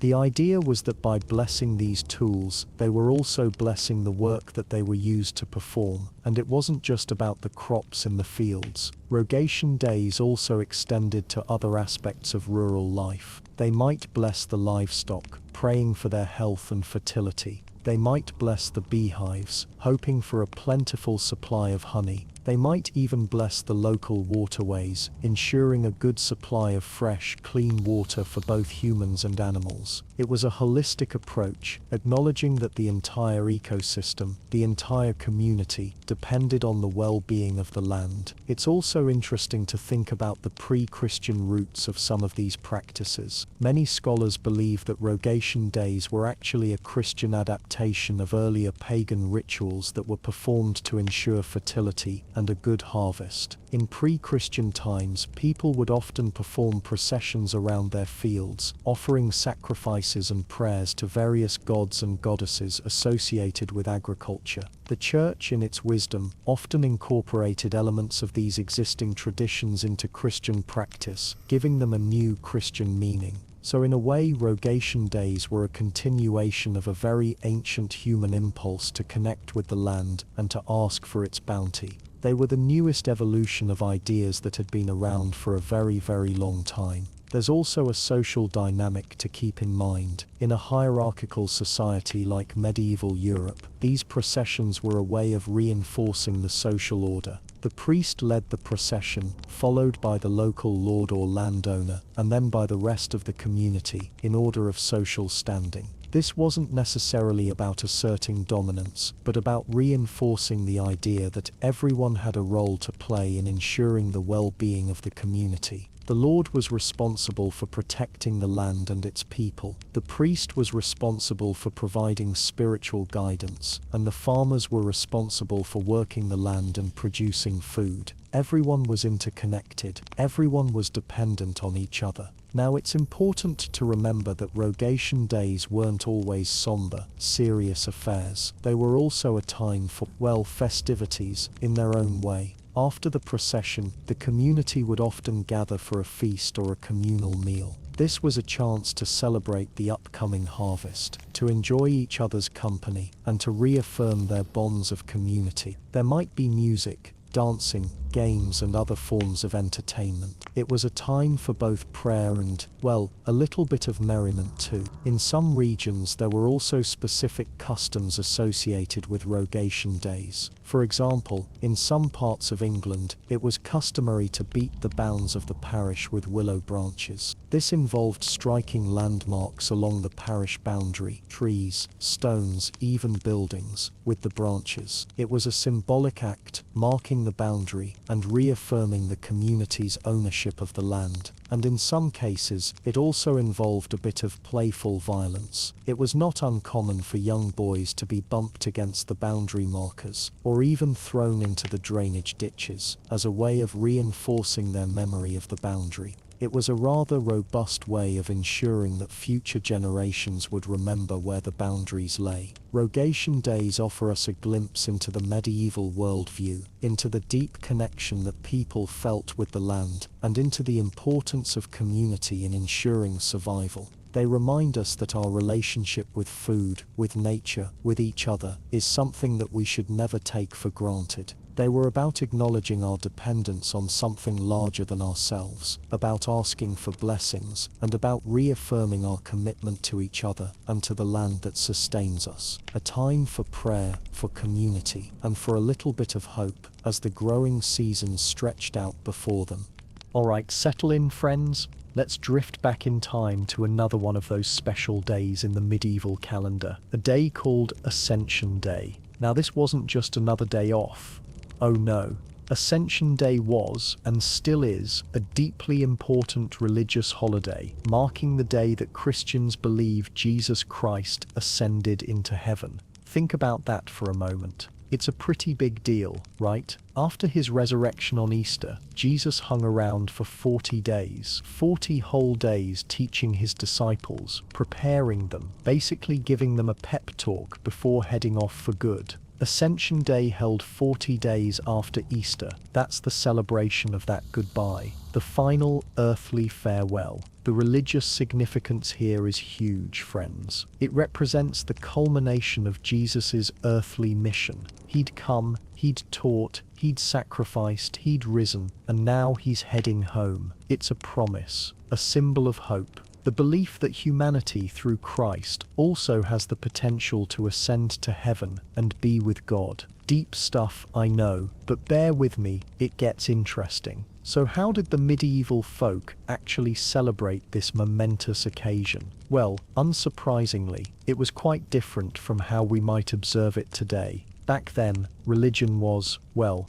everything. It permeated every aspect of life, from waking to sleeping, and naturally, holidays were no exception. First things first, church, lots of church. Ascension Day was a holy day of obligation, meaning attending Mass was mandatory. No excuses, unless you were deathly ill or, well, actually dying. Sermons were long, detailed, and focused on the theological implications of the ascension, the significance of Christ's ascension, his promise to return, the need for believers to live a life worthy of heaven. The priest would cover it all. But it wasn't all solemnity and contemplation. Medieval people loved a good procession, and Ascension Day was a prime opportunity for one. Imagine this, the entire community, led by the clergy, parading through the streets or fields, banners flying, church bells ringing, everyone singing hymns. It was a vibrant, colourful display, a public declaration of faith. These processions often included carrying relics, sacred objects associated with saints or Jesus himself. Think bits of bone, fragments of clothing, that kind of thing.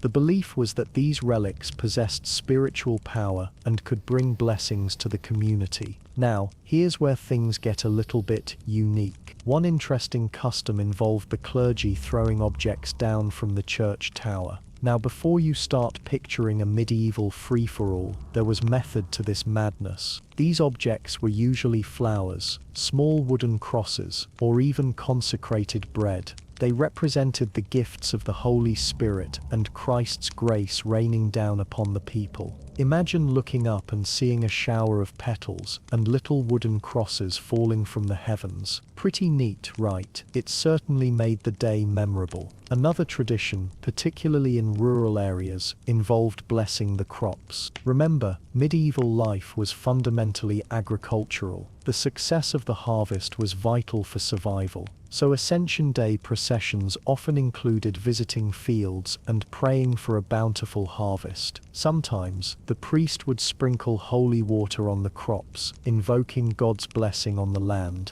They might also carry banners depicting agricultural scenes or images of saints associated with farming, such as Saint Isidore, the patron saint of farmers. There were also some more, shall we say, symbolic practices. In some regions, an effigy of Judas Iscariot, the disciple who betrayed Jesus, would be paraded through the streets and then either burned or thrown into a river. This was a symbolic cleansing, a purging of evil from the community. It's a bit harsh, I know, but it reflects the intense religious fervor of the time. Think of it as very early and very literal, cancel culture. And of course there was feasting. No medieval holiday was complete without a good meal. Although Ascension Day falls after Easter and before Pentecost, meaning it wasn't typically marked by the extravagant meat-heavy feasts of Christmas or Carnival, it was still a day for celebratory food. Special breads, cakes, and seasonal dishes would be prepared and shared among families and neighbors. Ale and wine would flow freely.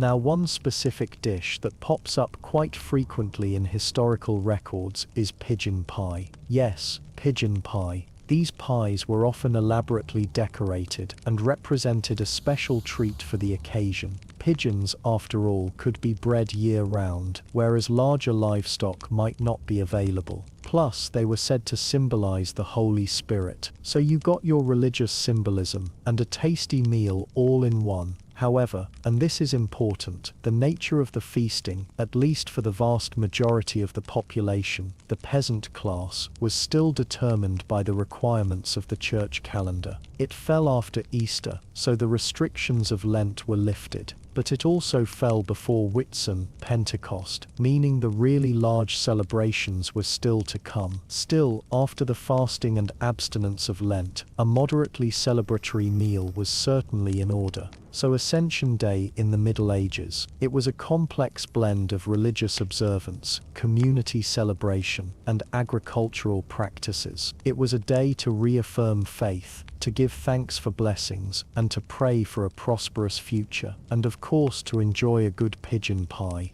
It's a reminder that even in the distant past, people found ways to celebrate and connect with their beliefs in ways that were both meaningful and, well, uniquely medieval. And with that, my friends, let's drift a little further into slumber. The sounds of medieval church bells fade away, replaced by the soft whisper of sleep. Sweet dreams. All right, let's cozy up and drift off to the next stop on our medieval holiday tour, shall we? It's time for Pentecost, also known as Whitsun. Now that name might sound a bit unusual to our modern ears, but bear with me, it's all quite fascinating, really. Pentecost, coming about 50 days after Easter, marks a truly significant event in the Christian calendar, the descent of the Holy Spirit upon the apostles. Think of it as the birthday of the church, a momentous occasion that really set things in motion. According to the book of Acts, the apostles were gathered together in Jerusalem, when suddenly there was a sound like a rushing wind, and tongues of fire appeared and rested on each of them.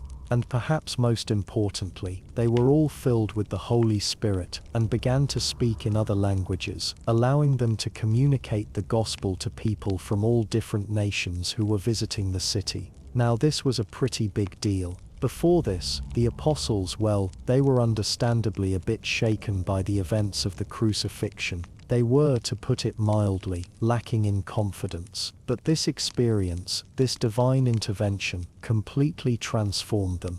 They were filled with courage, zeal, and the ability to spread the message of Christ far and wide. So Pentecost became a time to celebrate this divine gift, this empowerment of the early church. It was a time to remember the importance of the Holy Spirit in the lives of believers, a constant source of guidance, comfort and strength. But why Whitsun? That's where things get a little bit more colorful. The name Whitsun is generally believed to be derived from White Sunday, and there are a couple of explanations for that. The most common one is that it refers to the white garments worn by newly baptized Christians during Pentecost. Baptism was a common practice at this time of year, symbolizing a fresh start and a cleansing from sin. So seeing all those folks in their bright white robes, well, it made quite the impression. Another theory suggests that Whitsun is linked to the Old English word wit, meaning wit or understanding. Pentecost, after all, is about the apostles gaining a deeper understanding of God's plan and receiving the wisdom to share it with the world. Whatever the true origin, Whitsun became a popular name for Pentecost, particularly in England. And as with many religious holidays, it also became intertwined with various secular traditions, creating a unique blend of faith and festivity. One of the most notable of these traditions was the Whitsun Ale. The Whitsun Ale. Now we're talking, this was basically a village festival centered around, you guessed it, ale. The Whitsun Ale was a community celebration held annually, often organized by the local church or parish. It involved setting up a temporary stall or booth, often decorated with greenery and flowers, where ale brewed specifically for the occasion was sold. This wasn't just any old ale, mind you. It was often specially brewed with extra care and attention, using the finest ingredients available. A bit of friendly competition would even spring up between villages as each strived to make the strongest and tastiest Whitsun brew. Of course, there was more to the Whitsun Ale than just the beer. It was a community gathering, a chance for people to socialize, relax, and enjoy each other's company. There would be music, dancing, games, and all sorts of other amusements. Think of it as a medieval village fair, but with a particularly strong emphasis on, well, the ale. Morris dancing was often a feature of Whitsun ales. Now, Morris dancing is a traditional English folk dance characterized by rhythmic stepping, bells, and handkerchiefs or sticks. The dancers, often dressed in colorful costumes, would perform intricate routines, adding to the festive atmosphere. There might also be games like wrestling, archery, or even, well, let's just say less refined forms of entertainment. It was a time for letting loose, for forgetting the worries of everyday life, and for simply having a good time. The Whitsunale wasn't just about having fun, though. It also served an important social and economic function. The proceeds from the ale sales would often be used to support the local church or parish, helping to fund repairs, maintain the building, and support the clergy. It was a way for the community to come together and contribute to the upkeep of their spiritual centre. The Whitsunale was also a chance for young people to meet and mingle. It was a time for courtship, for romance, and for forming connections that could lead to marriage. In many villages, the Whitsunale was an important social event for young adults, providing an opportunity to find a partner and start a family. Now, the church authorities weren't always entirely thrilled with the Whitsunale. Some viewed it as a bit too boisterous, a bit too secular, a bit too much about drinking and merriment and not enough about religious devotion. There were concerns about excessive drinking, rowdiness, and the potential for, shall we say, less than holy behaviour. But despite these concerns, the Whitsunale remained a popular tradition for centuries. It was a deeply ingrained part of village life, a cherished custom that brought people together and celebrated the spirit of community. It represented a balance between the sacred and the secular, between religious observance and good old-fashioned fun. Over time, the Whitsunale, like many traditional customs, began to decline. The rise of industrialization, urbanization, and changing social attitudes all contributed to its gradual disappearance. But even though the Whitsunale is no longer as widespread as it once was, its spirit lives on in village fairs, community festivals, and other celebrations that bring people together to share food, drink, and good times. So as we drift off tonight, let's remember Pentecost, this important religious holiday, this celebration of the Holy Spirit, and the Whitsunale, this joyous village festival, this blend of faith and festivity. Let's remember the importance of community, the power of connection, and the simple pleasure of sharing a good brew with good friends. And with that, let's close our eyes and let our minds drift off to a place where the Whitsunale flows freely and the Morris dancers dance on. Sweet dreams. All right, settle in, friends. Tonight, we're drifting back to the height of summer in the medieval world. And we're not just talking about sunshine and longer days, we're talking about midsummer, also known as the summer solstice. Now, midsummer wasn't just a day on the calendar for our medieval ancestors, it was a potent moment in time, filled with ancient traditions, beliefs about magic, and of course a whole lot of celebrating. Think of it like a really big summer party, but with a healthy dose of superstition thrown in for good measure. The big centerpiece? Bonfires. Enormous bonfires. Picture entire communities gathering as the sun began to set on the longest day of the year, piling up wood and kindling in anticipation. These weren't your backyard campfires either.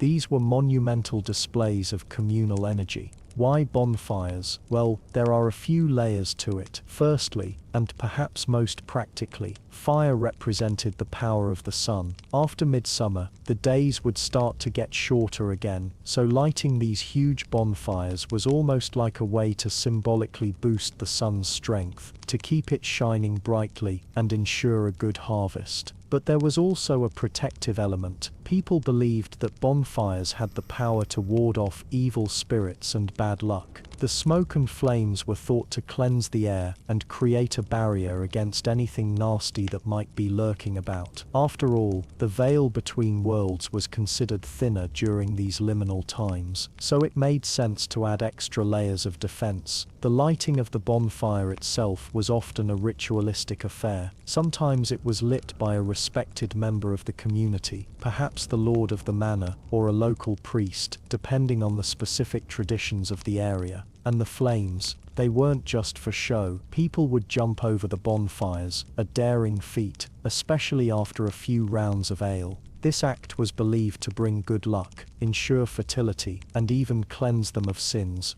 Talk about multitasking. And once the bonfire was blazing, the dancing began. Villagers would join hands and circle the flames, singing songs and performing traditional dances that had been passed down through generations. These dances weren't just for entertainment, they were a way to connect with the past, to honor the spirits of nature, and to celebrate the life-giving power of the sun. Now, midsummer wasn't just about fire and dancing though, it was also deeply intertwined with themes of love and fertility. After all, it was a time of peak growth and abundance in the natural world, and that energy naturally extended to human relationships as well. One common custom involved young couples holding hands and jumping over the bonfire together. It was a public declaration of their commitment and a way to ensure a prosperous future for their relationship. If they successfully made the jump without letting go, it was seen as a very good omen for their future together. And it wasn't just couples who were involved in these rituals. Young, unmarried women would often collect flowers and herbs during midsummer, believing that these plants possessed special magical properties during this time of year. These herbs could be used to make love potions or to perform divination rituals to reveal the identity of their future husbands. There was a lot of matchmaking going on around midsummer, let's just say that. Certain flowers and herbs were particularly prized for their magical associations. John's wort, for example, was believed to offer protection against evil spirits and was often hung over doorways to ward off negativity. Roses were associated with love and passion and were used in various romantic rituals, and mugwort was thought to enhance dreams and psychic abilities, making it a useful tool for divination. Speaking of divination, midsummer was a prime time for trying to glimpse the future. People would use various methods, from reading tea leaves to interpreting dreams, to try to get a sense of what was in store for them in the coming year. It was a time of heightened intuition, and many believed that the veil between worlds was thinner, making it easier to receive messages from the spirit realm. Now, it's important to remember that the medieval church had a bit of a complicated relationship with midsummer celebrations. While they couldn't completely eradicate the ancient pagan traditions, they did try to Christianize them to some extent. For example, midsummer coincided with the feast of St. John the Baptist, so the church often emphasized the religious significance of the day, linking the bonfires to St. John's role as a light in the darkness. They encouraged people to attend church services and to focus on prayer and reflection alongside the more secular festivities. It was a balancing act, trying to integrate the old ways with the new faith. But despite the church's efforts, many of the more pagan elements of midsummer continued to thrive, often in secret or under the guise of acceptable Christian practices. The belief in magic, the focus on love and fertility, and the connection to the natural world were all deeply ingrained in the medieval mindset. So as you drift off to sleep tonight, imagine yourself transported back to a medieval village on Midsummer's Eve. The air is warm and fragrant, with the scent of wildflowers and wood smoke. The sounds of music and laughter fill the air. A giant bonfire blazes in the center of the village, casting flickering shadows on the faces of the people gathered around it. It's a celebration of life, of love, and of the enduring power of the sun. And maybe, just maybe, a little bit of magic.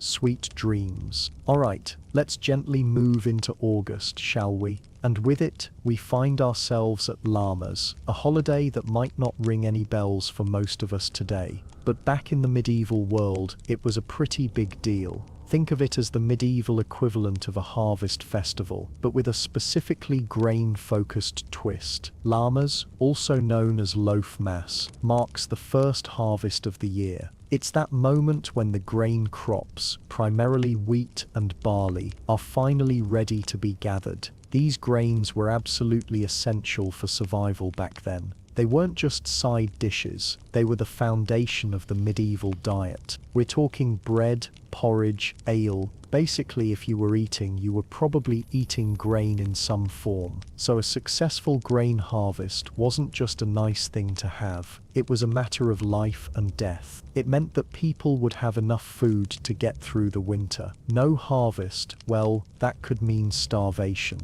It was that serious. The name Llamas Loaf Mass gives us a clue about how this holiday was celebrated. It was, and still is, in some traditions, customary to bake a loaf of bread from the newly harvested grain. This wasn't just any loaf of bread, mind you. It was a special loaf, often blessed by a priest, and offered as a kind of thank you to God for providing a bountiful harvest. Now, why bread? Well, bread was symbolic. It represented the fruits of the earth, the hard work of the farmers, and the sustenance that would keep the community alive. It was, in a way, a tangible representation of God's blessing. The first loaf was a gift, a sacrifice offered in gratitude. Think of it as the first bite of the pie at Thanksgiving, only, 1,000 years earlier, and with a lot more at stake. The tradition of bringing the first loaf to church for blessing is really interesting. It highlights the intertwined nature of religious and agricultural life in the medieval period. The church wasn't just a place for spiritual guidance, it was also deeply involved in the rhythms of the agricultural year. The blessing of the loaf was a way of ensuring God's continued favor, of asking for his protection over the remaining harvest. Interestingly, there's also some evidence that llamas has pre-Christian roots. Some scholars believe that it evolved from earlier pagan harvest festivals, which makes a lot of sense. Celebrating the harvest is a pretty universal human impulse, and the shift to Christianity often involved incorporating existing pagan traditions. So you can imagine that even before the formal church rituals, people were probably celebrating the first harvest in some way, maybe with communal feasts, offerings to local deities, or simply expressions of gratitude for the earth's bounty. These pre-Christian echoes likely influenced the way llamas was celebrated, adding layers of meaning and tradition. Beyond the bread, llamas was a time for other kinds of celebrations too. There would be feasts, of course. After all, who doesn't love a good feast? These weren't the opulent, multi-course banquets of the nobility, but more humble, community affairs. Think of everyone bringing what they could to the table, sharing the bounty of the harvest. There would be roasted meats, stews, whatever vegetables were available, and of course plenty of that freshly baked bread. It's likely that llamas' celebrations also involved games and sports. Medieval people loved a good competition, and harvest festivals were a perfect opportunity for showcasing their skills. There might be wrestling matches, foot races, archery contests, anything that could bring a little excitement and camaraderie to the community. Plus, these kinds of activities weren't just for fun, they were also a way of demonstrating physical prowess, which was pretty important in a world where strength and agility could be essential for survival. Now, you might be wondering, how long did these llamas celebrations last? Well, it probably varied from place to place, but it's likely that they extended over several days, or even a week. Remember, life in the medieval period moved at a much slower pace than it does today. People had more time for festivities, and they were probably eager to take a break after the hard work of planting and tending the crops. So imagine a few days filled with feasting, games, religious observances, and general merriment. It would have been a welcome respite from the daily grind, a chance to celebrate the community's shared success and to prepare for the challenges of the coming winter. While llamas might not be widely celebrated today, it's still recognized in some Christian traditions. Some churches continue to offer a blessing of the first fruits, a modern-day echo of the ancient loaf mass. And in some pagan and Wiccan traditions, llamas is observed as one of the 8 major Sabbats, marking the beginning of the harvest season.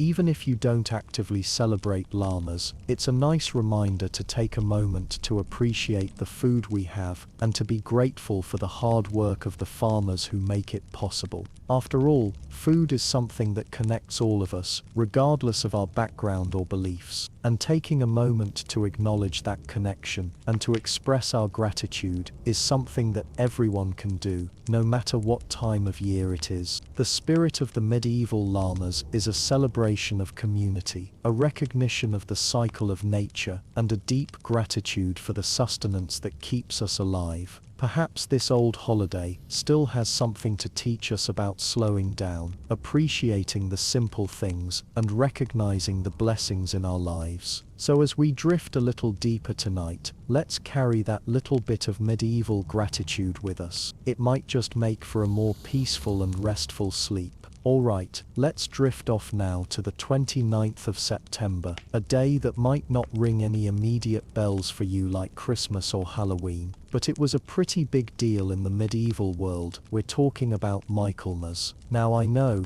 it sounds like some kind of fancy scientific term, doesn't it? But it's simply the feast of Saint Michael the Archangel. Think of Michaelmas as a sort of celestial accounting day, mixed with a hearty autumn celebration. It's got a foot in both the religious and the practical worlds, which is very much how medieval life was, everything intertwined. Let's start with the religious side. Saint Michael the Archangel is a major figure in Christian, Jewish and Islamic traditions. He's often depicted as a warrior angel, leading the heavenly armies, slaying dragons, basically the ultimate good guy battling evil. He's seen as a protector, a guide for souls, and a symbol of strength and righteousness. So celebrating Saint Michael, especially around this particular time of year, was a way for medieval folk to ask for his protection as they headed into the darker, colder months. A little heavenly insurance against whatever the winter might throw their way. Churches would hold special services, and people would offer prayers for safety and guidance. But Michaelmas wasn't just about religious observances. It also marked a pretty significant point in the agricultural calendar. It was very close to the autumn equinox. By late September, the harvest season was either wrapping up or very nearly done. Fields had been cleared, crops had been gathered, and the barns were hopefully overflowing with enough food to last through the winter. So Michaelmas became a time for celebration of the harvest, a kind of medieval Thanksgiving, if you will. There would be feasting, of course, lots and lots of feasting. Think roasted meats, freshly baked bread, seasonal fruits and vegetables, basically all the good stuff that they had worked so hard to produce throughout the And because the harvest was such a communal effort, Michaelmas was also a time for communities to come together, to share the bounty, and to just enjoy each other's company before the long winter set in, and people tended to huddle up indoors. Now, here's where the accounting part comes in. Because the harvest season was ending, Michaelmas was traditionally the day when accounts were settled, rents were paid, and new labour contracts were agreed upon. So, if you were a tenant farmer, for instance, you'd likely be handing over a portion of your harvest to your landlord as rent on Michaelmas. And if you were a labourer or a servant, you might be starting a new year of service on this day, with your wages and responsibilities clearly laid out. It was a practical way to organise things, using the natural cycle of the seasons as a convenient marker. It's kind of ingenious, really, linking the religious feast, the agricultural cycle, and the economic realities of life all into one single day. Everything's connected. Now, you might be wondering if there were any specific foods particularly associated with Michaelmas. Well, there's one that stands out: goose. Roasted goose was a very popular Michaelmas dish, and there are a couple of theories as to why. One theory is that geese were often ready for slaughter around this time of year, having fattened up over the summer. So, it was simply a matter of practicality and availability. Another theory is a bit more interesting. There's an old legend that Queen Elizabeth I was eating goose on Michaelmas when she received news of the defeat of the Spanish Armada, and because she was so delighted by the news, she declared that goose should always be eaten on Michaelmas from then on. Now, whether that's actually true or just a fun story, it definitely helped solidify the association between goose and Michaelmas. Imagine Queen Elizabeth just decreeing, "Henceforth we shall feast on goose because we sunk the Spanish Armada,"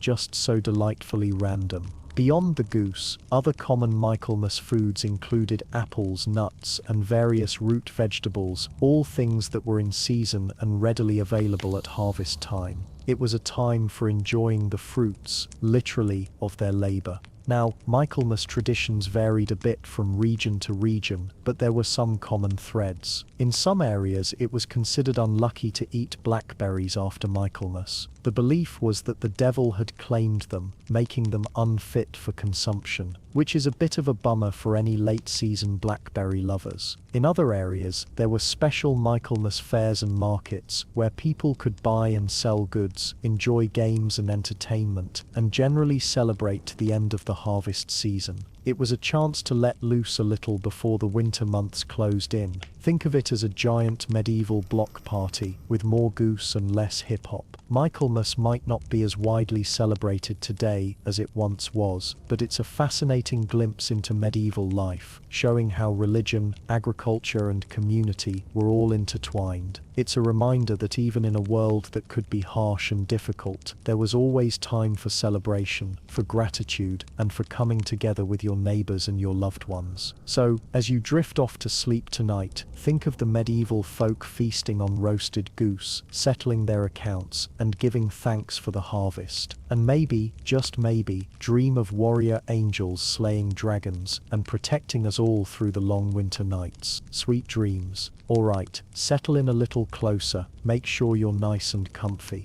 Tonight, we're going to gently drift back in time, way back, to explore the spooky, swirling origins of Halloween. But not the one with the mass-produced costumes and sugar rushes. We're talking about the medieval All Hallows Eve, a night thick with ancient beliefs and maybe just a little bit of magic. Now, before you picture medieval peasants bobbing for apples, let's set the scene. This wasn't quite the Halloween we know. Think less trick or treat and more thinning of the veil, a time when the boundary between our world and the spirit world was believed to be at its weakest. Creepy, right? The roots of All Hallows Eve, or as it was sometimes called, Samhain, actually stretch back to pre-Christian Celtic traditions. The Celts, who lived in what is now Ireland, Britain and northern France, marked the end of summer and the harvest with a festival called Samhain. This wasn't just a harvest celebration though, it was believed to be a time when the spirits of the dead could return to the earth. Imagine the scene, long dark nights drawing in, the harvest gathered, and a feeling of uncertainty hanging in the air. The Celts believed that during Samhain, the barriers between the living and the dead dissolved. Ghosts, fairies, and all sorts of supernatural beings could roam freely. Not exactly the image of cozy autumn evenings. So what did they do about it? Well, quite a few things actually. One common practice was to light bonfires. Huge, crackling bonfires weren't just for warmth and light, but also believed to have protective powers, warding off evil spirits and guiding lost souls. Think of them as giant do not disturb signs for the living. Now, about those spirits, people believed that some spirits needed a little encouragement to move on. Food offerings were often left out for deceased ancestors or wandering souls. This wasn't necessarily seen as worshipping the dead, but more like providing hospitality, making sure they wouldn't cause any trouble. A little medieval takeout, if you will.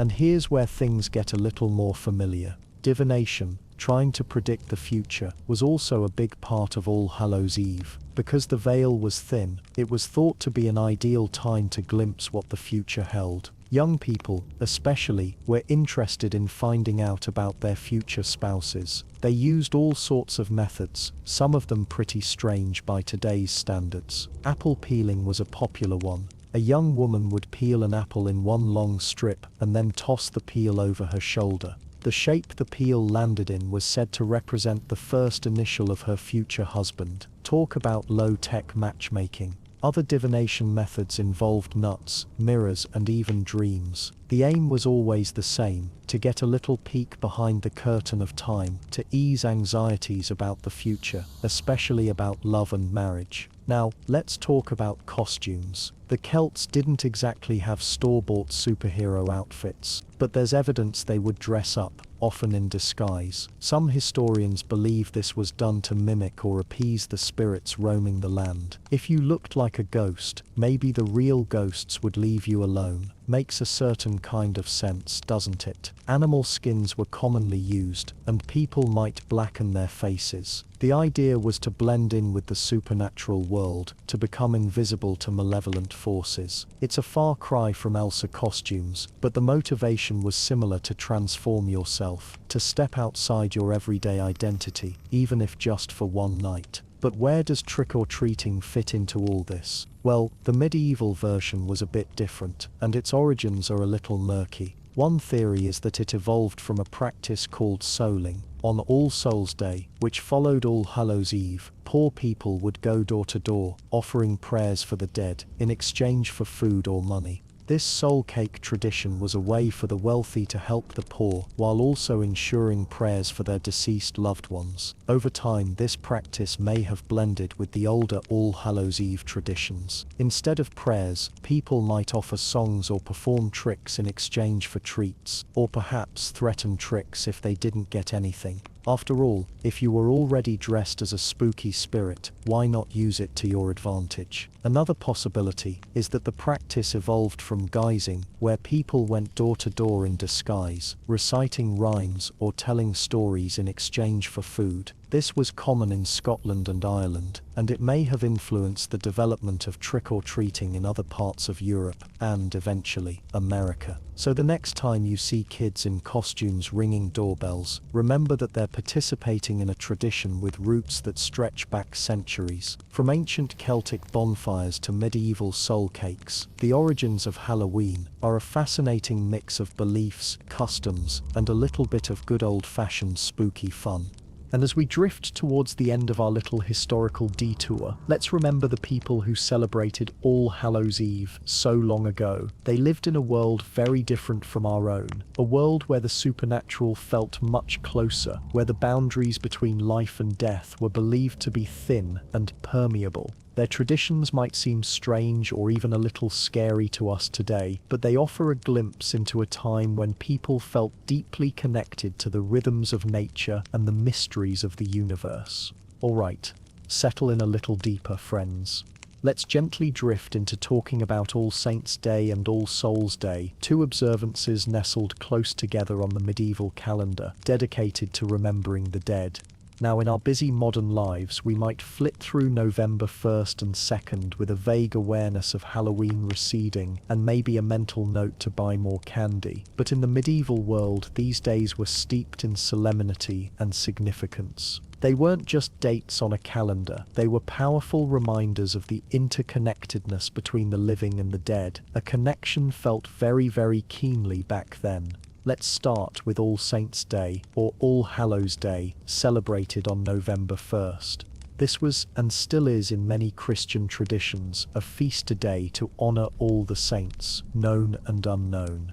Now, when we say saints, we're not necessarily talking about just the big-name miracle-performing superstars like Saint Nicholas or Saint Patrick. It's also about recognizing those countless humbler souls who lived lives of extraordinary faith and devotion. Think of the local woman who dedicated her life to caring for the sick, or the farmer who always shared his harvest with the needy. These two were the people medieval communities might consider saints, individuals whose examples shone brightly, guiding others on the path to God. All Saints' Day was a time to give thanks for their lives, their virtues, and their intercession. Because remember, in the medieval mindset, saints weren't just figures from the past, they were active participants in the present, acting as intermediaries between the faithful on earth and God in heaven. People would attend special church services, light candles in honor of their patron saints, and perhaps even share a special meal with family and friends. It was a day of joyful remembrance, a celebration of the triumph of good over evil in the lives of those who had gone before.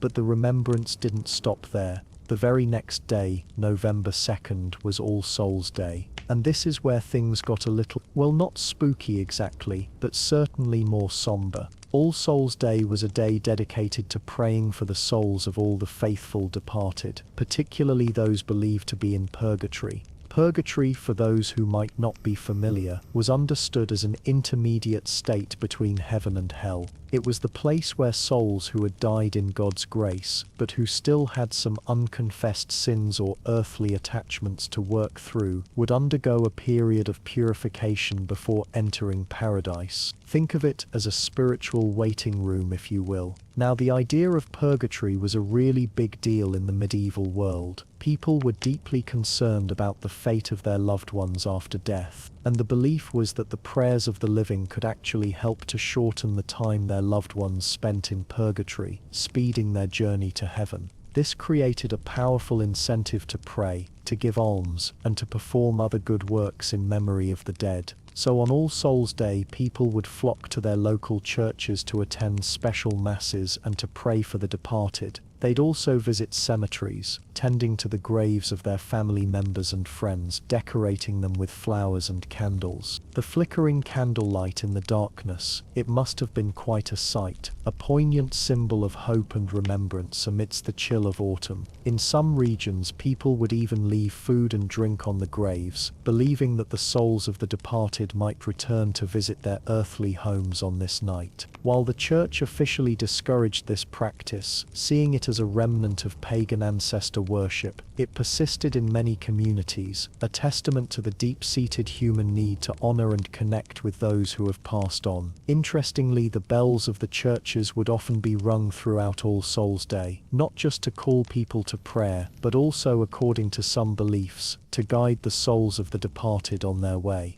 The sound of those bells echoing across the countryside, it must have been incredibly evocative, a constant reminder of the presence of the dead. Another really fascinating custom associated with All Souls' Day was the baking of special soul cakes. These were small round cakes, often spiced with cinnamon and nutmeg, that were given to the poor in exchange for prayers for the dead. The idea was that each cake eaten would represent a soul released from purgatory. This practice, known as souling, was particularly popular in England, and some historians believe it may have been a precursor to modern-day trick-or-treating. Think about that for a moment. The act of going door to door and receiving treats, it might have its roots in this ancient custom of offering prayers for the dead. So All Saints' Day and All Souls' Day, 2 days set aside for remembrance. One focused on celebrating the exemplary lives of the saints, the other on praying for the souls of all the faithful departed. Together they formed a powerful reminder of the ongoing relationship between the living and the dead, a relationship that was deeply woven into the fabric of medieval life. It's a perspective that offers a gentler, perhaps more comforting, view of death, not as an ending but as a transition, a journey, a continued connection.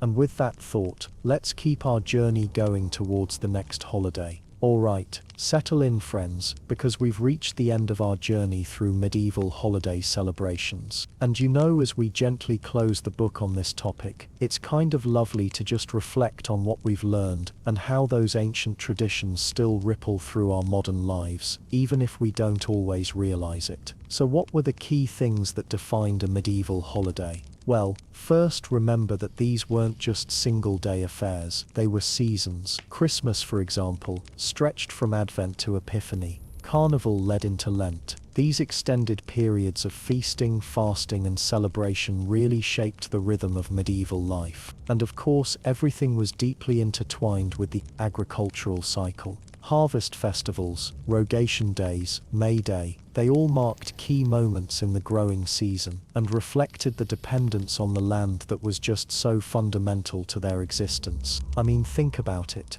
The success of the harvest literally meant survival for so many people. These holidays were a way to give thanks, to pray for good fortune, and to just acknowledge the power of nature. Then there's the overwhelming influence of the church. The liturgical calendar dictated so much of what people did and when. Christmas, Easter, Pentecost, these were the pillars of the year, providing structure and meaning to their lives. The church provided a framework for understanding the world and their place within it. It wasn't just about religious observance, it was woven into the very fabric of their society. But of course there were also those wonderful, slightly rebellious traditions that managed to survive, often blending with, or existing alongside Christian practices. Think about the Yuletide traditions, the echoes of pagan winter solstice celebrations woven into the Christmas season.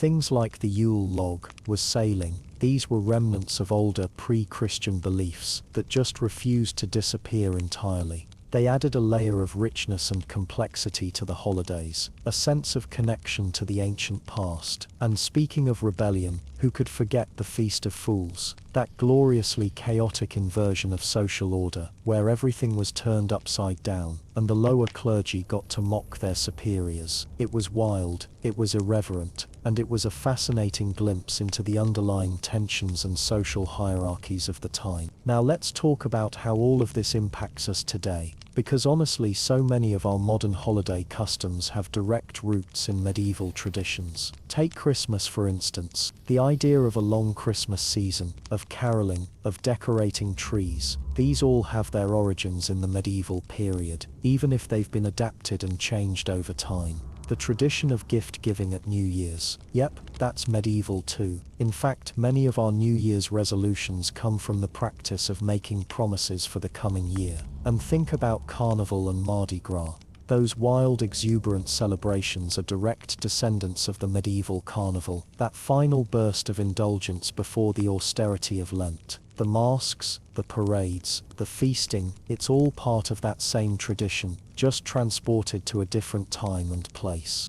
Even something as simple as eating pancakes on Shrove Tuesday is rooted in the medieval practice of using up all the rich foods before the Lenten fast. Those pancakes are basically a delicious, edible symbol of letting go of all those temptations we'll have to forego. But beyond these specific customs, there's a broader influence that's worth considering. Medieval holiday celebrations remind us of the importance of community, of coming together to share food, stories, and traditions. They remind us that life is more than just work, and that it's important to take time to celebrate, to connect with others, and to mark the changing seasons. And perhaps most importantly, medieval holidays offer us a window into the medieval mindset. They show us what people valued, what they feared, and what they believed. They reveal a world where religion, nature, and community were all deeply intertwined, where life was both precarious and profoundly meaningful. By understanding how medieval people celebrated their holidays, we can gain a deeper appreciation for their lives and for the enduring power of tradition.